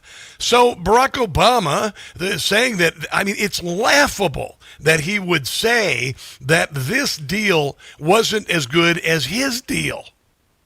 Yeah, you'd almost think that he's a narcissist. You know, just you think? Yeah, I just got that. I just got that. Oh my Lord! Yeah, because he's like just so like, oh no, this is no different than what I did. It's like, dude, I don't remember you bombing the I can't say that on the air. The snot. Yes. The Iranians. Yes. But and then going about making sure that the nuclear stockpile is unavailable and never will be. I don't think that he didn't do any of that. Yet he's saying this is the same thing he did. That's how insane this is. He dropped a lot of bombs and a lot of missiles during his administration and waged war with Syria without, there was no threat of a nuclear Syria, I guess, really, when you think about it. It's all been nonsensical. It's all been ridiculous. And he essentially, Donald Trump, and I'd like, you're a military man. This campaign was remarkable. We lost about as many, and it's a tragedy, don't get me wrong. We lost as many troops as we do during training exercises. If I'm not mistaken, we lost 2 planes. One of them was essentially friendly fire. We had a helicopter with a drone stuck between the pilots. They had to do an emergency landing. But, I mean, when you consider the supposed strength of the Iranian army, this was an amazing campaign. Yeah, we use technology that we still can't admit to, which is good. We have more tricks up our sleeve. There's reasons why we knew certain things at certain times, and I'll just leave it at that. Yes. And the other thing, though, to your point, yeah, we didn't really suffer any significant operational losses much beyond what we normally do at a high ops training tempo. So that's all true. We had a few things that got struck, but that's to be expected. This is combat, but we sunk their submarines like in the first week. Yes. The submarines went down one last time, didn't come up. We were able to seal off globally. It's true. That's what they get for installing, putting in screen doors in their submarines. They needed some of that Flex Seal. They take the canoe and they put the screen door in the bottom and they spray it with all they needed was some Flex Seal to keep their Navy afloat. Yeah, and then globally, Rob, we were able to get them. We were able to basically corral them globally. Think about that. That's never been done. We've never gone about a global blockade. I mean, we blockaded Cuba, but that was a country. We blockaded a nation and their activities globally. So yeah, they really had no options left other than to come to the table. So this really is the terms of their surrender, not an agreement. I am fascinated by it because we had essentially, they said we were going to wrap this up in 6 weeks. They wrapped up the combat portion of this with the exception of this last weekend in 6 weeks and have had since, if I'm not mistaken, around 10 weeks of negotiation and ceasefire. So me personally, I was getting very impatient toward the end because I felt like we were getting the runaround, and I believe we were. And then Donald Trump kicked the last tooth that they had in their mouth in this weekend. Do you suppose that was it? Well, 2 things. I think the Arabs had finally gotten through and said, "Look, dude, you shot at us. You're done. We're not going to be your friends now." Yeah. And the second thing was really a big kick in the teeth, which everybody's kind of been ignoring, even our media, is the secret flotilla that we were getting ships out of. Yes. Once the price of oil started dropping without an agreement, it's like, something's going on. Yes. And if you sit back and look at it was all there. We just, they didn't highlight it. We were able to keep it under the radar, and we were taking Navy crews, putting them on these ships, sneaking them out. So that's another thing that once the Iranians figured out, this control of the strait ain't working, it's like, okay, it's all over. If you've lost your last point of leverage, it's not working. you need to think about doing something different, and the only different option they had was to essentially capitulate. It is interesting, though, Tony, that oil really didn't go much over $100 a barrel for such a devastating conflict as the Democrats made it seem. Joe Biden, when he invited Ukraine to be invaded by Russia and sent them $250 billion in unaudited funds, and said that oil could go above $200 a barrel, and they asked how long, and Joe Biden said however long it takes. Yeah. Nobody seemed to care. But how many barrels did we sneak through? I thought it was like 175 million. Was it that many? I mean, it was gigantic. It was significant because, again, the moment oil prices start dropping, it's like, okay, the supply's coming back up. Yes. The thing not to remember on this, Rob, is that this is, as I said on the show several times now, this is all about global control, influence, or direction of oil. That's what President Trump's going for here, and that's what he's about to implement on Iran, whether they like it or not. He's going to put on them the Venezuela model, whether they like it or not. That's what they're going to have to live by, and that means essentially de facto control of Iranian oil, and that's super, super significant. Listen to this. Crude oil is down to $72. Yeah. Crude oil's down, dude, $72 a barrel? The day that they announced this, my God, this is amazing. More with Tony Schaefer on the other side of the break. If you can hold on, Tony. This is the Rob Carson Show.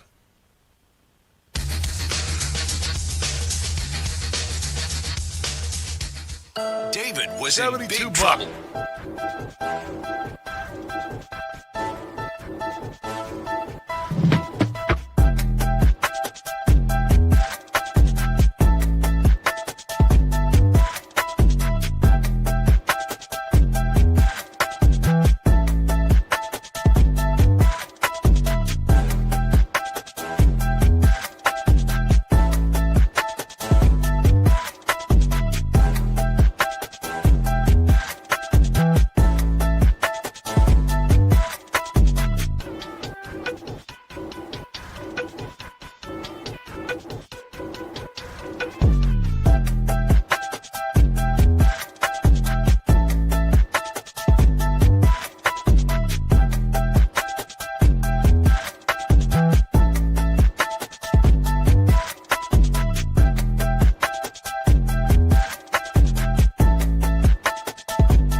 It's the Rob Carson Show. I was just seeing online that Donald Trump is at the G7, and the president was gifted a custom German national team jersey from German Chancellor Friedrich Merz, and it's Trump. It says number 47. I thought that was kind of funny, and it reminded me of this.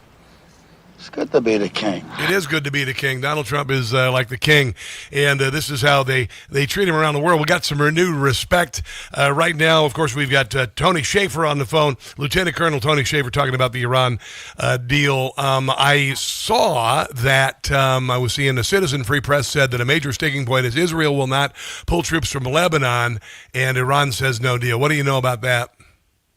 Well, the Iranians have tried to link Lebanon and the issue regarding Hezbollah from the beginning. And we've said, no, that's a separate issue. It's completely separate for two reasons. First, dealing with Lebanon. Lebanon is a country.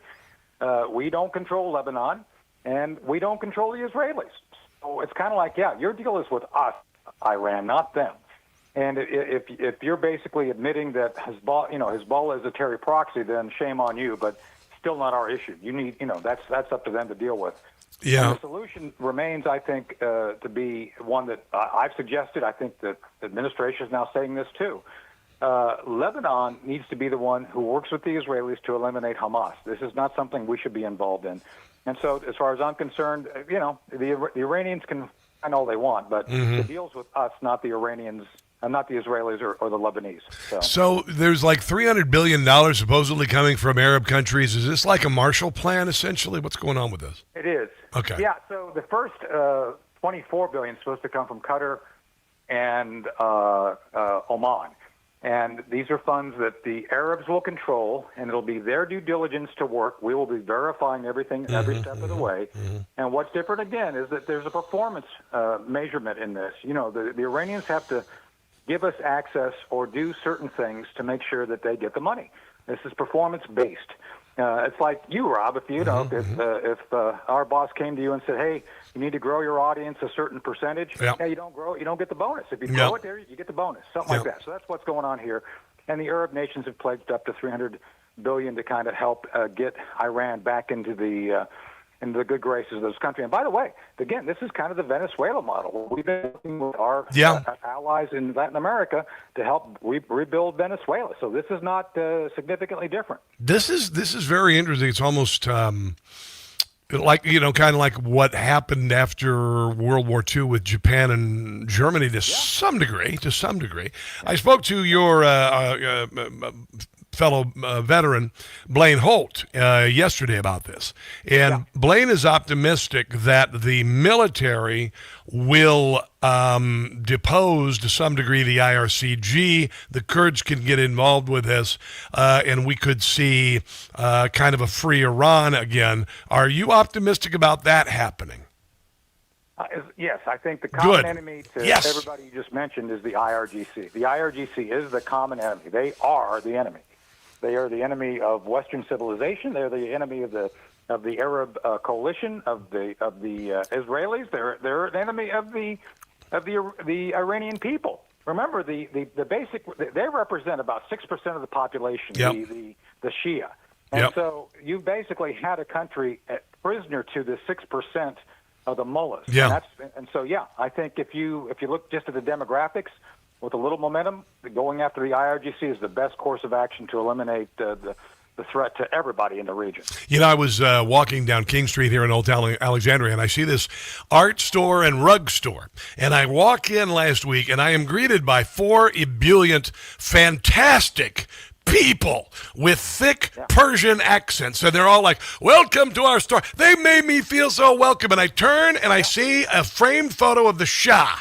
And then a painting. And I turned and I said, "Free Iran," and they raised their hands and they embraced me. It was glorious. It was glorious. There are a lot of Iranian expats here who I think not only, they could be a powerful economic force for rebuilding Iran as well. Well, I don't know. I guess you didn't hear. Hunter Biden's jumping into the Persian rug business, and he's going to be importing all these things with some sort of a white substance embedded, so he can kind of sniff as he goes. That's Parmesan cheese. That's Parmesan cheese. That's Parmesan cheese.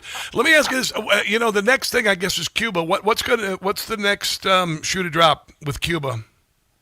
So I think another blockade's going on. I think you're going to see the government there capitulate within, I don't know, by the end of the summer. You can only live so long with 22-hour blackouts. Rob, just saying. Yeah, I know exactly. Well, it is interesting, and I think we're going to see a millennial peace. As I just had a feeling that patriotism and faith were going to sweep the globe, and a lot of amazing things were going to happen. We knew it was going to happen overnight. But what would you give this Iranian campaign? For lack of a better cliche, on a scale of 1 to 10, how was this conducted? I give it 8.5. I think it's very solid. I think there were some rough edges here and there. There always is. But look, a shout out to my friend Pete Hegseth. I've said this to him personally. God, he's done amazing. I think he'll go down, and I'm not saying it's because of my friend.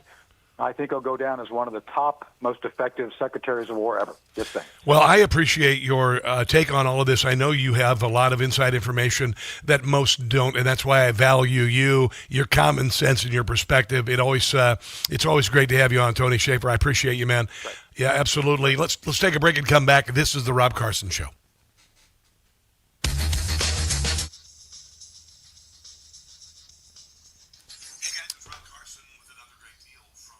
What'd I tell you? Overwhelm them. I said that freedom and patriotism were going to spread around the globe. I still believe it. Hello, Madeline Page on X and Linda. We got to get that chat going over there. You guys got to get that going. Get it going, darn it. Meanwhile, over on Rumble, you guys are going crazy. You guys are doing a lot of talking over there. I love you guys. You're my good friends. You're fantastic, Dookie Bear and Valentina. I appreciate you more than you'll ever know. Round to Pony. Party in Havana. Hell yeah, bro. I'm going to go down. One of my listeners came in from North Carolina to go to Gettysburg, and she brought me a Cuban cigar. And I put it in my humidor to reconstitute it. It was a little dry. I've got a terrific humidor. It's wonderful. And you know what I do? I mostly give cigars away. I share them with other people. So there you go. Thanks for joining me. Hello, Chris Schwab over on Facebook, and Kathy Dugan looking good. Rob, thank you. I got to lose 20 pounds. I'm not happy with the way I look. I'm in really good shape. But this has got to go. I don't like this. But you know what? I have an excuse. I got divorced last year, and I moved and left all my stuff behind. So there you go. Valentina's taking off. See ya. You're always awesome to have here. I appreciate you. More than you'll ever know. All right, I got to talk here. Oh, God. Yeah, this is good. Oh, this is good. Yeah.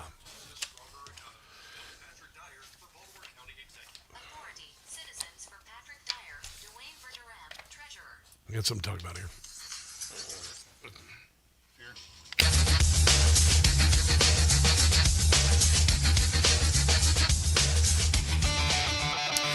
About, 5 or 6 months ago, I decided to take an underperforming 401k and turn it into gold with Birch Gold.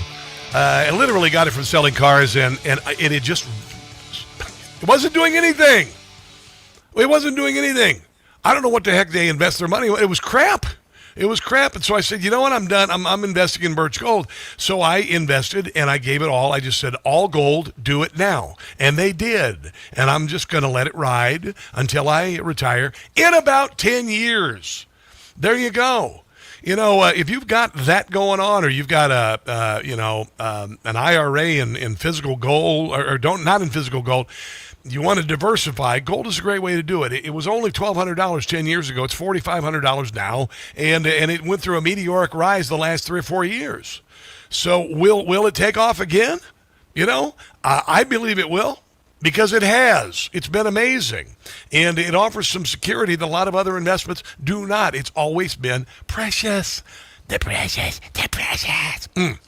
Anyway, right now, if you invest $10,000 in gold, they're going to send you this glorious 250th anniversary of America silver round. How does that sound? I think it sounds awesome. Text my name, Rob, to 989898 to take advantage of free America silver from Birch Gold, the company I trust. Thank you. With a qualifying purchase before July 10th, again, text Rob to the number 989898 for Birch Gold, for Birch Gold, for Birch Gold. Democrats are melting down over a $1,700 education tax credit in Trump's big, beautiful bill, complaining that private schools can reject students for bad behavior and bad grades. Well, no crap, Sherlock. Listen to this. The Democrat Party in public schools and the Democrat Teachers Union have destroyed the every metric of quality of education in our country. The Department of Education has presided over the death of illiteracy and performing math at grade level. And listen to these idiots complaining that if kids can go to private schools, then they can kick them out for bad grades and bad behavior. Every time I hear voucher, I hear vulture, right? Now that they put this in the big ugly bill, we have to do everything. Vulture, big ugly. That's real creative. You must be a public school teacher. Thing we can to get it out. My colleagues talk about school choice. Well, here's this: the school chooses. They choose. Public schools accept every child. I know. As they should. And private schools, they admit who they want.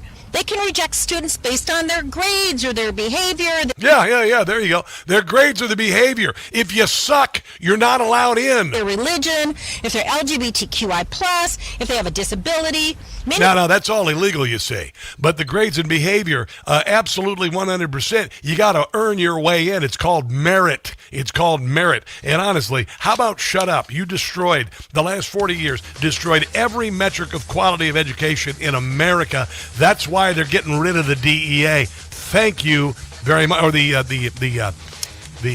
public schools, not the DEA. Yeah, Department of Education, the DOE. There you go. That's going to do it for the show. God bless you. God bless America. Donald Trump, he's doing a great job. Our military did a great job in Iran, by the way. And until tomorrow, which is Wednesday, don't catch the stupid. I'll see you then. The Rob Carson Show is presented by Paramount Plus. The Agency. All episodes streaming June 21st on Paramount Plus.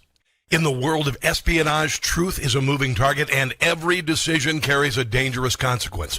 This new mission explores what it means to live as a double agent, twice the lies, twice the risk. The lines between ally and enemy blur like never before, and survival depends on trusting no one. Starring Michael Fassbender, Jeffrey Wright, Jodie Turner-Smith, and Richard Gere. Don't miss The Agency. All episodes streaming June 21st on Paramount Plus. Information. Truth. Is freedom. Is Newsmax. It's real news for real people.